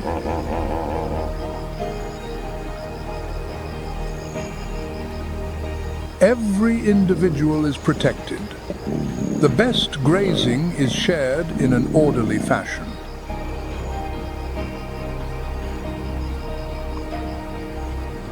The young are kept at the center of the pod, encircled by adults. This arrangement is not random. It is a defensive architecture passed down through generations.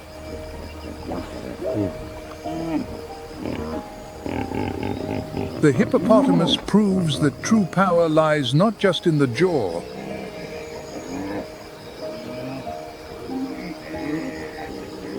It lies in the ability to hold one's territory and hold one's family together.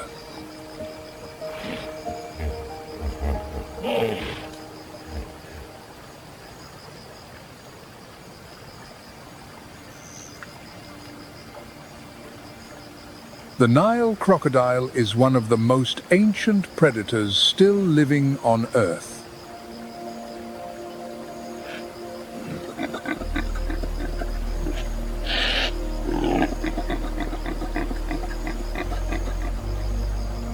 Its body plan has remained almost unchanged since the age of dinosaurs, when giants still commanded the land.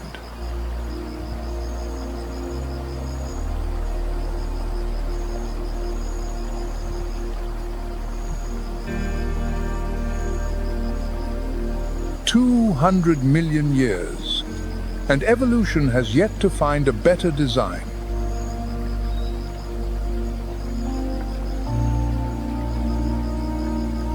Thick, armored scales encase a body that can grow up to 15 feet long.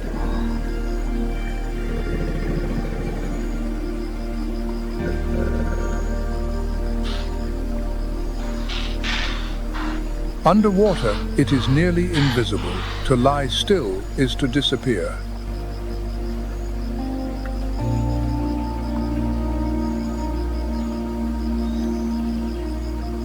It can go for weeks without food between successful hunts.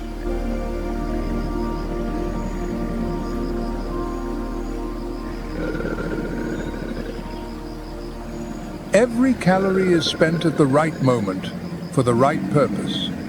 A flawless survival strategy that conserves every drop of energy.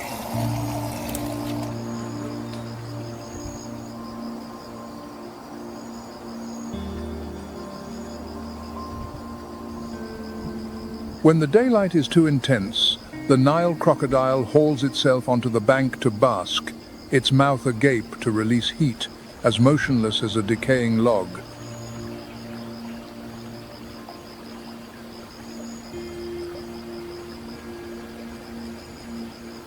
But that stillness is the river's greatest lie.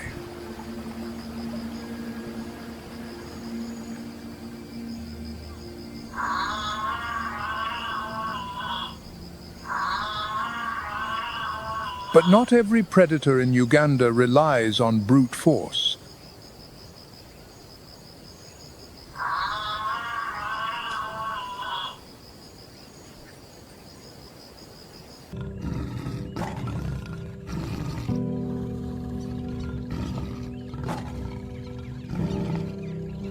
A heavy breath on the nape of the neck, as cold as a sharp blade.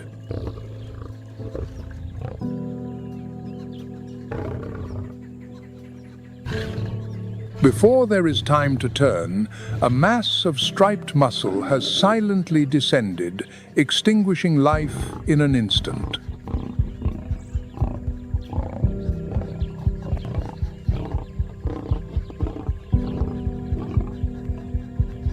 The author of this silent terror is the Bengal tiger. This is the largest tiger subspecies in the world.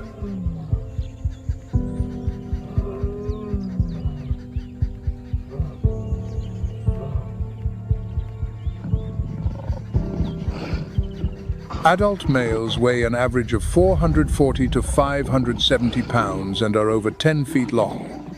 Females are smaller, from 310 to 400 pounds.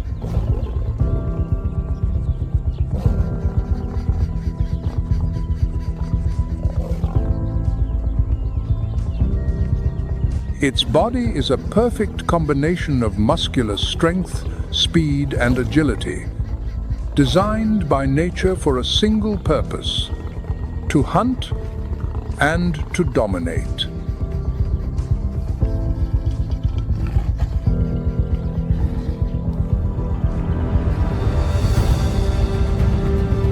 Its orange-yellow coat with black stripes not only gives it a majestic appearance, but is also a formidable biological camouflage.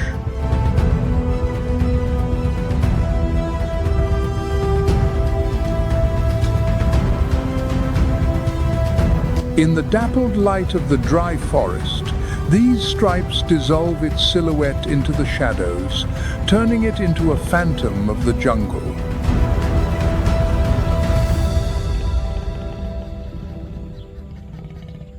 Other cats kill by suffocation.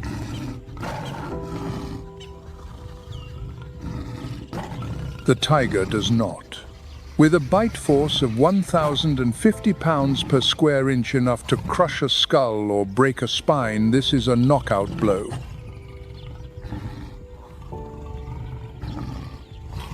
The game is over.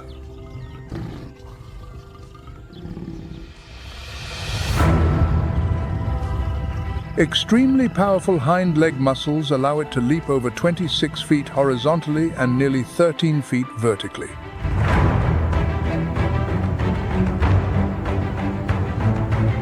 The Bengal tiger's hunting strategy is based on three principles: camouflage, approach, and a fatal finishing blow.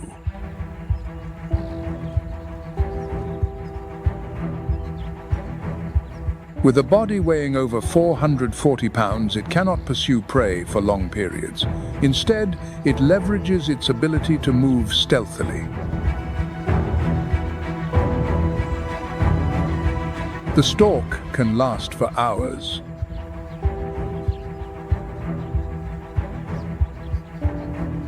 When the distance is just 65 or 98 feet, the tiger suddenly accelerates to nearly 37 miles per hour, launching like a living arrow.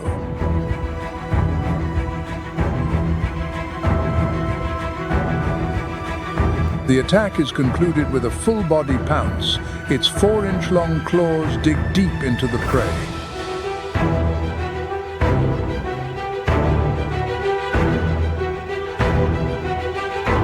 This is followed by a bite to the neck to suffocate, or to the nape to break the spine. Everything happens quickly, precisely, and powerfully.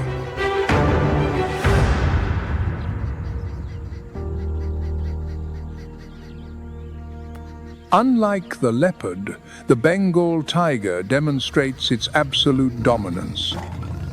It can take down prey larger than itself, such as a 1,300-pound gaur.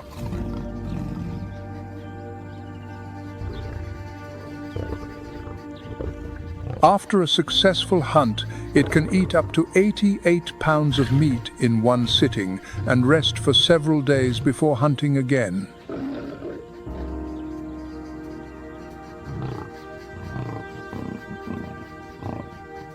However, its success rate is not high. Studies show that for every 10 attacks, a Bengal tiger is successful only once or twice.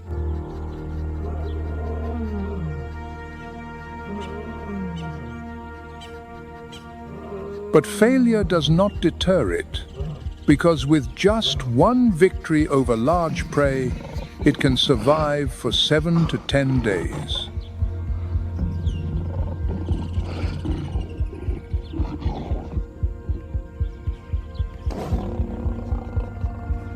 During the dry season, when waterholes become gathering points for many species, the tiger can stealthily approach through the water and attack from the most unexpected angle.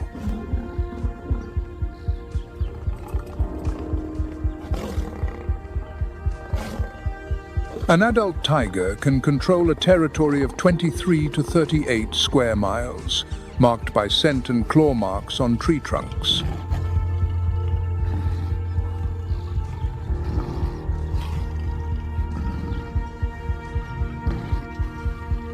In the ecological chain, the Bengal tiger occupies the absolute apex.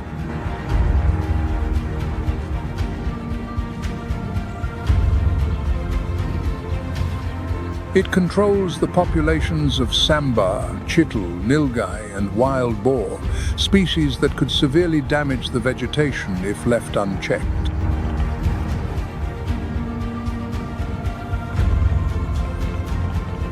Even the scraps from its feast feed scavengers like jackals, vultures, and hundreds of insect species.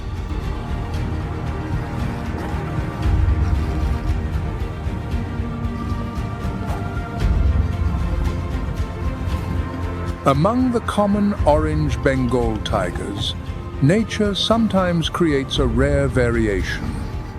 The white Bengal tiger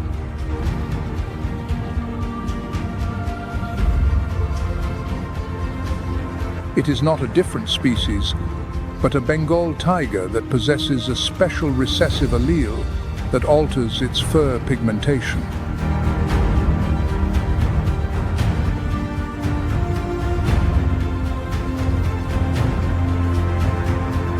Instead of the usual orange coat, the suppression of the pheomelanin pigment results in a creamy white coat with black or grey stripes.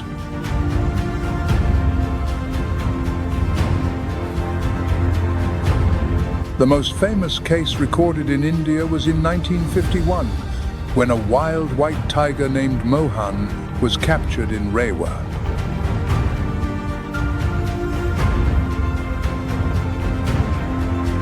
He became the ancestor of most of the white Bengal tigers in captivity today.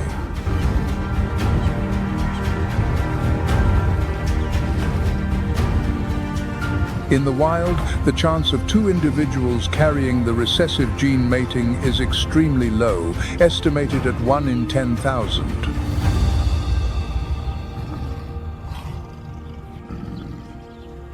Therefore, most white tigers today are the result of controlled inbreeding. This is a practice that causes much controversy.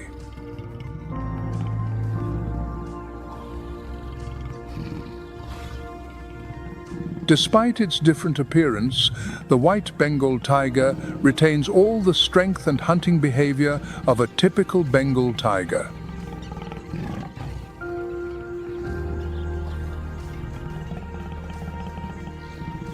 The white Bengal tiger is so rare that only 1 in 10,000 tigers is born with a white coat due to a recessive gene. But in the wild, their color makes them conspicuous, so they hide better in zoos.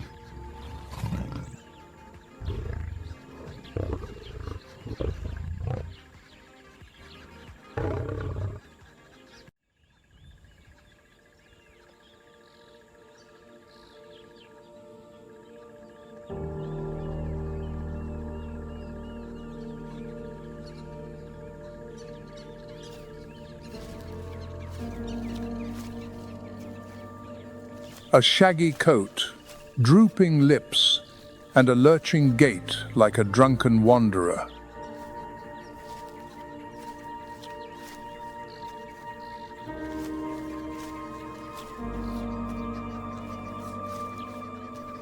It may seem clumsy at first glance, but when necessary, it can take down a tiger with an uncontrolled attack.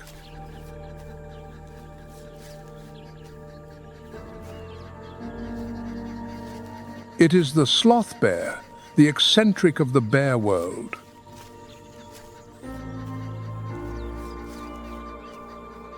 An adult sloth bear is, on average, 5 feet long and weighs between 175 and 330 pounds.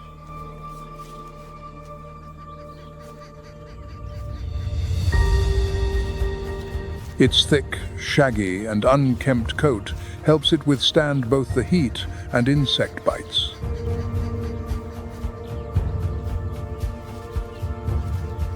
The sloth bear is an eccentric.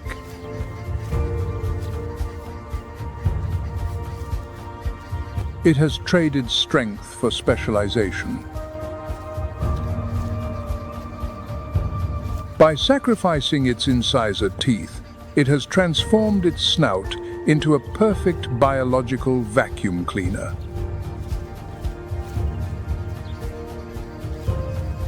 With a single powerful inhalation, it can suck up thousands of termites.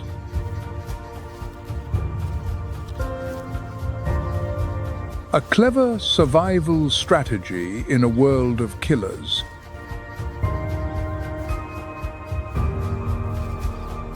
Thanks to this, with just one powerful inhalation, the sloth bear can suck up thousands of termites and ants in seconds.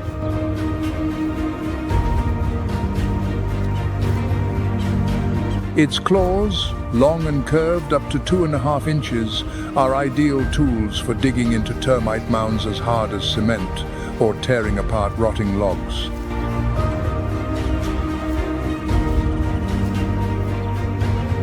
The sloth bear's diet shows clear specialization.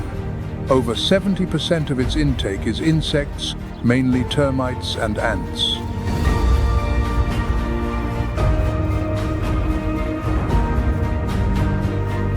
Thanks to this flexibility, it can survive steadily through the dry months, when vegetation withers and many other species must migrate in search of food. The sloth bear is considered an engineer of the forest. By destroying termite mounds, it regulates insect populations, preventing them from devastating the forest. Thanks to its large and massive body, the sloth bear can display a truly formidable defense. When attacked, it stands upright, using its 2 forelegs with sharp claws to deliver a series of powerful swipes. These swipes are strong enough to make a leopard retreat.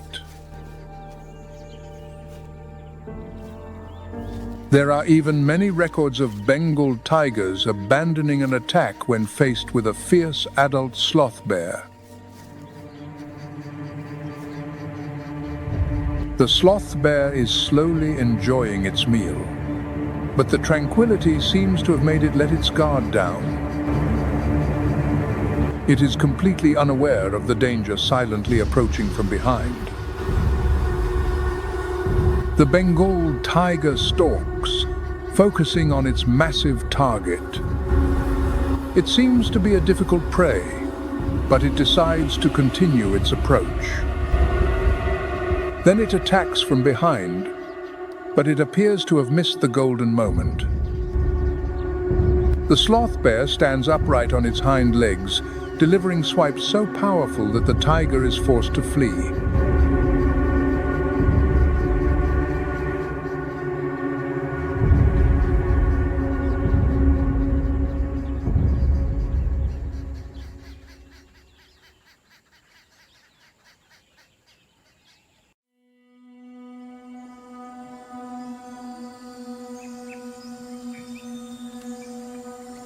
In the arid western region of India, the Kathiawar-Gir dry deciduous forests stretch over an area of about 10,000 square miles.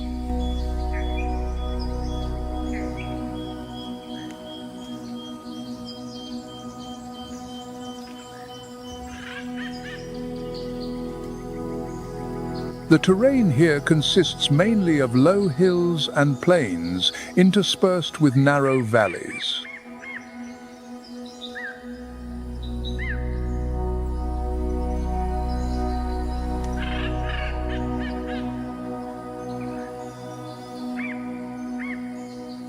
And when the dry season arrives, the Butea monosperma trees, also known as the flame of the forest, burst into bloom, dyeing the entire forest a brilliant red.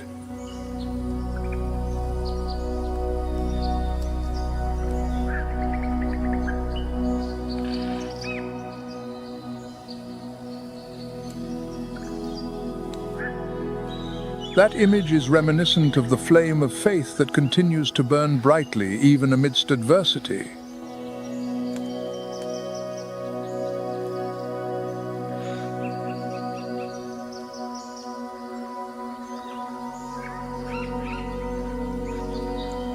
This place has recorded over 80 mammal species. It is the legendary home of the Asiatic lion.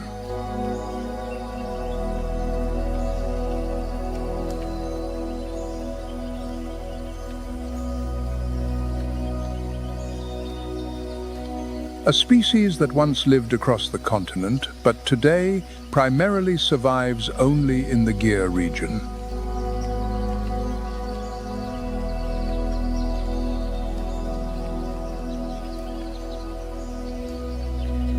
If the world of mammals brings power and drama, the world of birds in Kathiawar Gir is a multicolored symphony.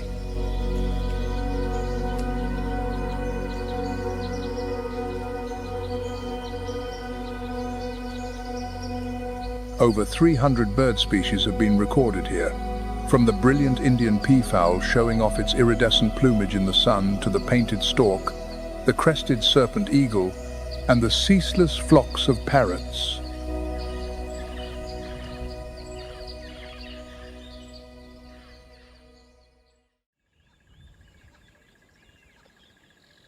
A reddish-brown figure emerges from the undergrowth, then another appears. It is not until a sharp whistle pierces the air that you realize.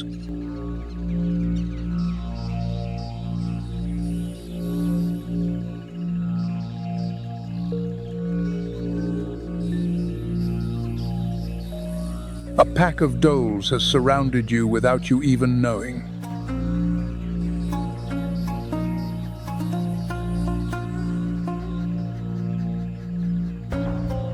An adult dhole weighs between 26 and 44 pounds, with a body length of about 3 feet.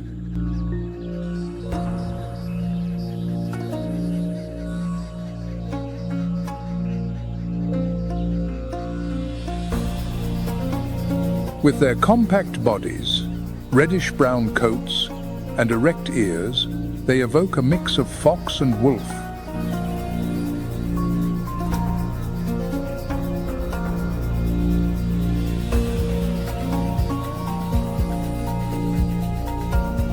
However, the dhole's true strength lies not in its physical prowess, but in its pack life and unique hunting strategy.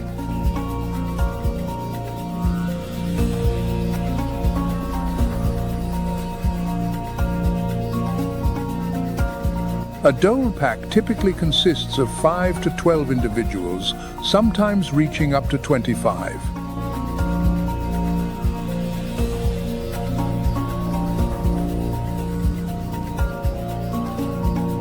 They have a cohesive social structure based on communication through a variety of sounds.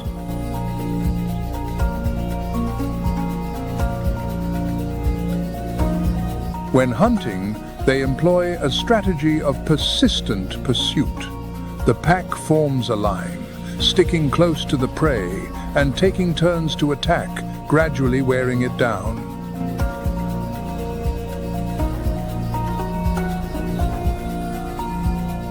Their usual prey includes chital deer, sambar deer, young nilgai, or wild boar.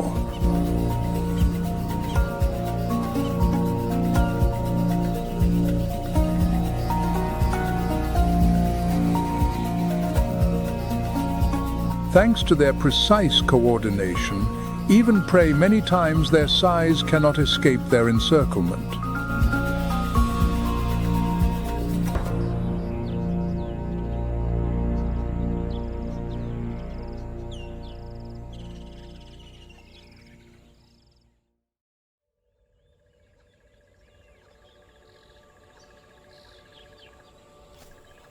A lion has just left, leaving behind a pile of scraps. Only a few minutes later, a golden silhouette silently appears.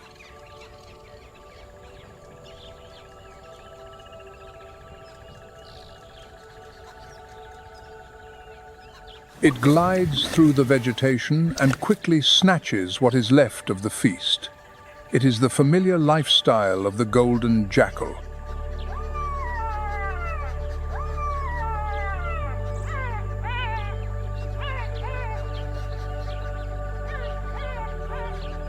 Its golden brown coat with black patches shimmers like metal in the sun, helping this wild canid blend into the arid landscape.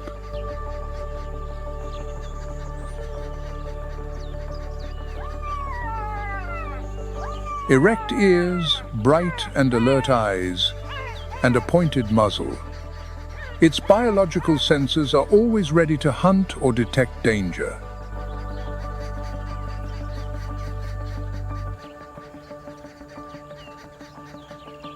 The golden jackal is an omnivore. It eats rodents, rabbits, birds, reptiles, insects, and even wild fruits.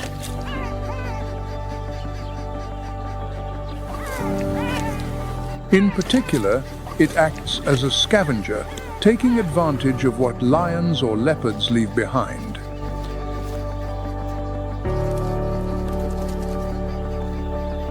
When hunting, the golden jackal may operate alone or in pairs. It uses a moderate speed of about 25 miles per hour, combined with endurance, to pursue small prey.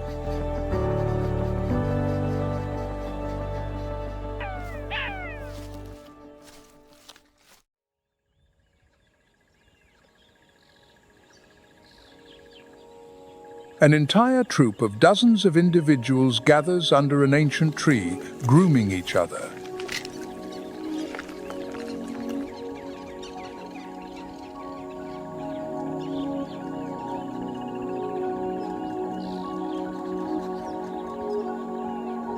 Their hoarse calls, mixed with leaps of nearly 33 feet, create a vibrant rhythm of life in the sparse forests of India.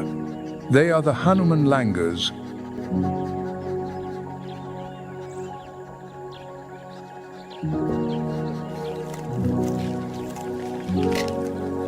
The Hanuman langur is one of the most common primates on the Indian subcontinent.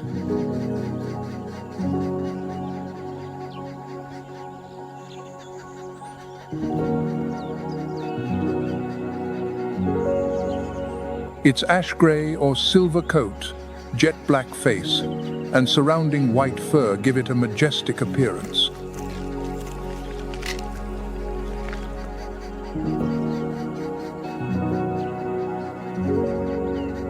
With their long tails and light bodies, they are excellent climbers, capable of leaping 13 to 16 feet between branches.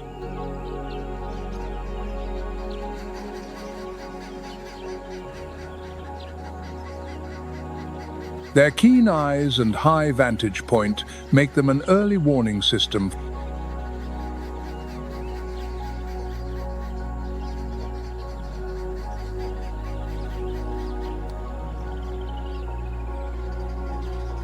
When they spot an Asiatic lion or a leopard, they emit shrill alarm calls that spread quickly through the troop.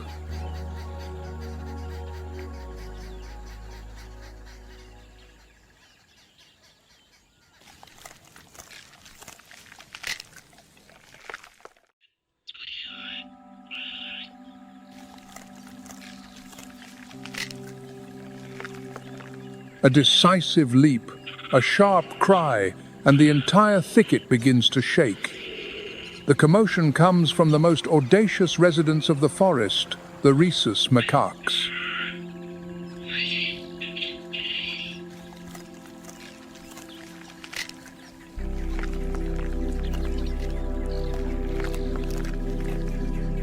In terms of social structure, rhesus macaques live in large groups of 20 to 60 individuals with a strict hierarchy.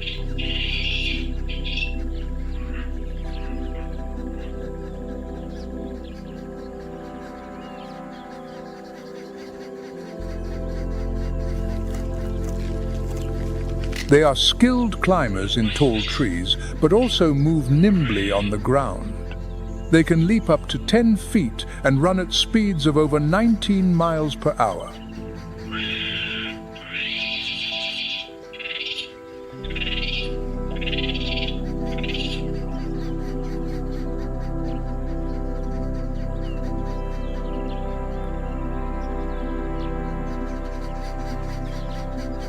Rhesus macaques are omnivores and can eat almost anything they find. Young leaves, seeds, fruits, insects, bird eggs, and even small animals.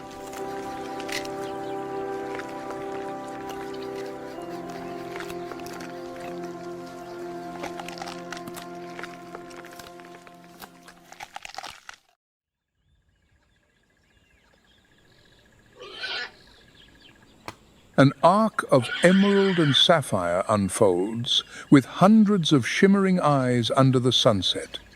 It is not a flower or a butterfly.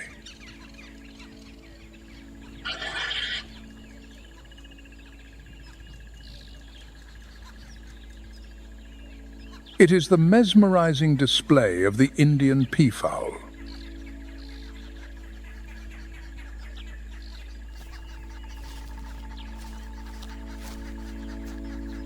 The Indian peafowl is one of the largest terrestrial birds. An adult male is 6.5 to 7.5 feet long, of which more than 60% is the length of its train.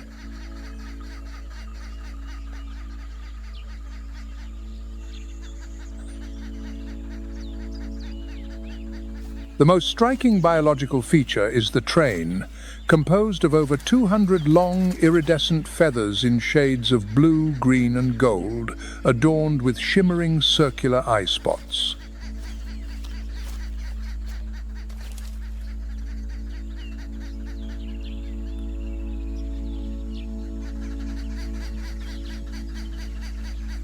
The average weight of a male is from 9 to 13 pounds, while the female is smaller, weighing 6 to 9 pounds, with a more discreet grayish-brown plumage, ideal for camouflage.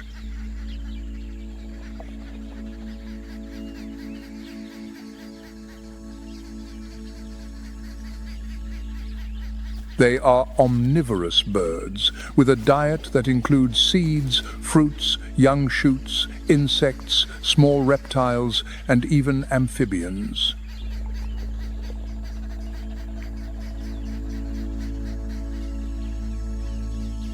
The Indian peafowl possesses extremely sharp hearing and vision. It can detect predators from a distance and emit a loud call to alert the entire forest.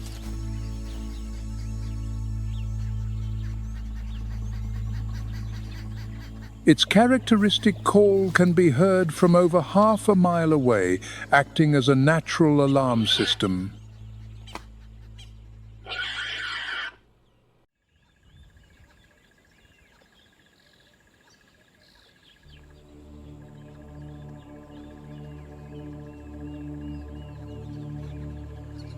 In central India, along a sacred river, lies a dry forest known as the Narmada Valley Dry Deciduous Forests.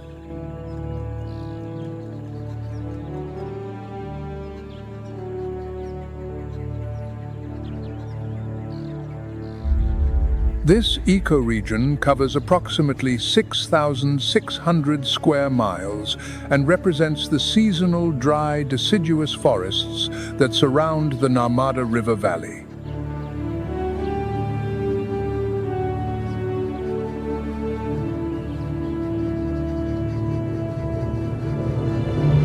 This river has created an ecological corridor that for millennia has nurtured both humanity and nature.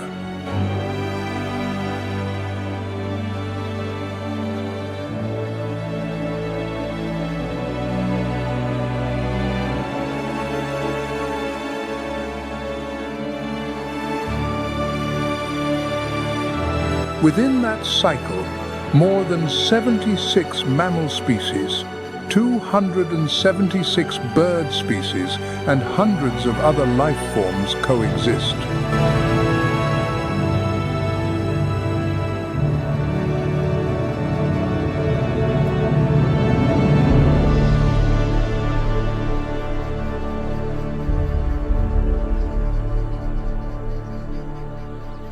In particular, this forest is a crucial habitat for two critically endangered bird species, the lesser florican and the great Indian bustard.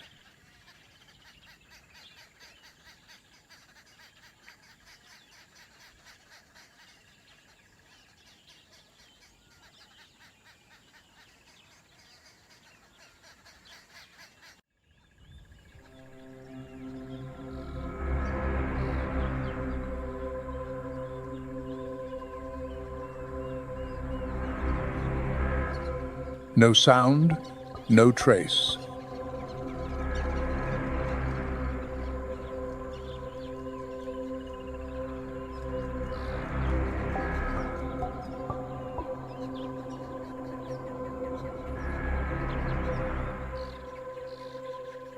A wrong step in the grass, a small bite, but just a few minutes later, the blood coagulates, the nervous system is paralyzed.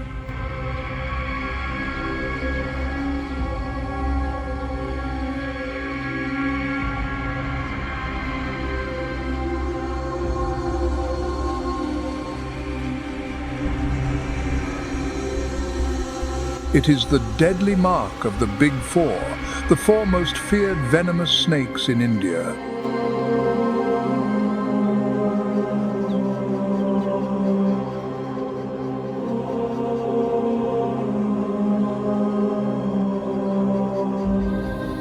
The most prominent is the Indian cobra, with its expandable hood, often bearing a pattern resembling a pair of spectacles.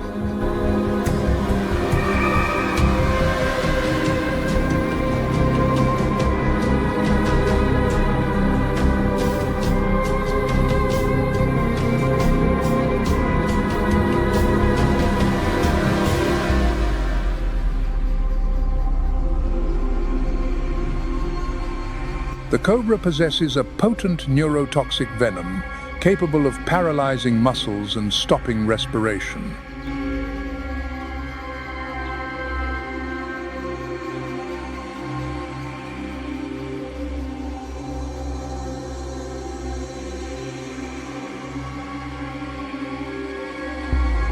It primarily hunts frogs, mice, lizards, and small birds, thanks to its keen sense of smell and a strike speed of mere milliseconds.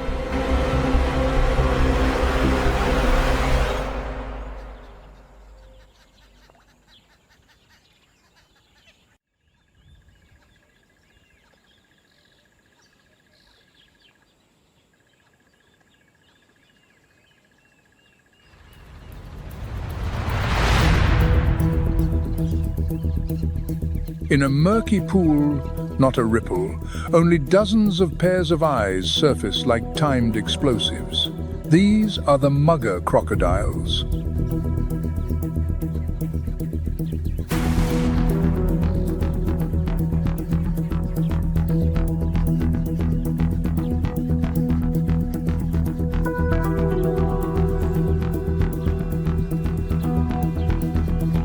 The mugger crocodile is a species endemic to the Indian subcontinent, with a body length of 10 to 13 feet.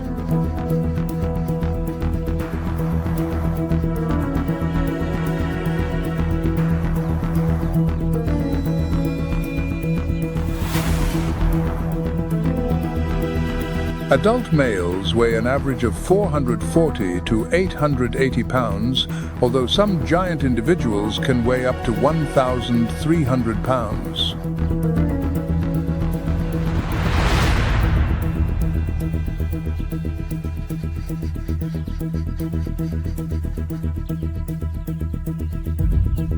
Its skin is thick, covered in rows of hard, armor-like bony scales, combined with a broad snout and a jaw containing up to 40 long, sharp teeth.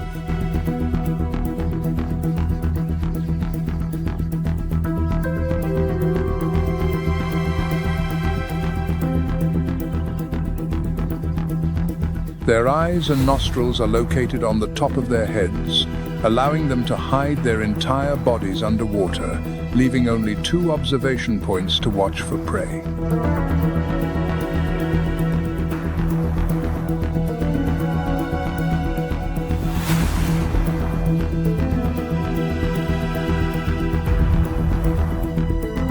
They are typical ambush predators. They lie motionless for hours in the mud or on the banks, camouflaged as a rotting log.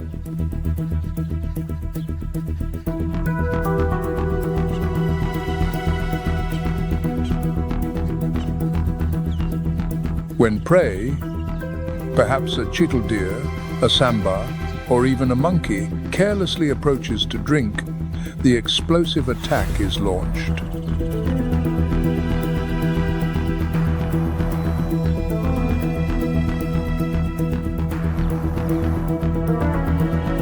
With a bite force exceeding 2,000 psi, the mugger clamps down, dragging the prey into the water and performing the death roll.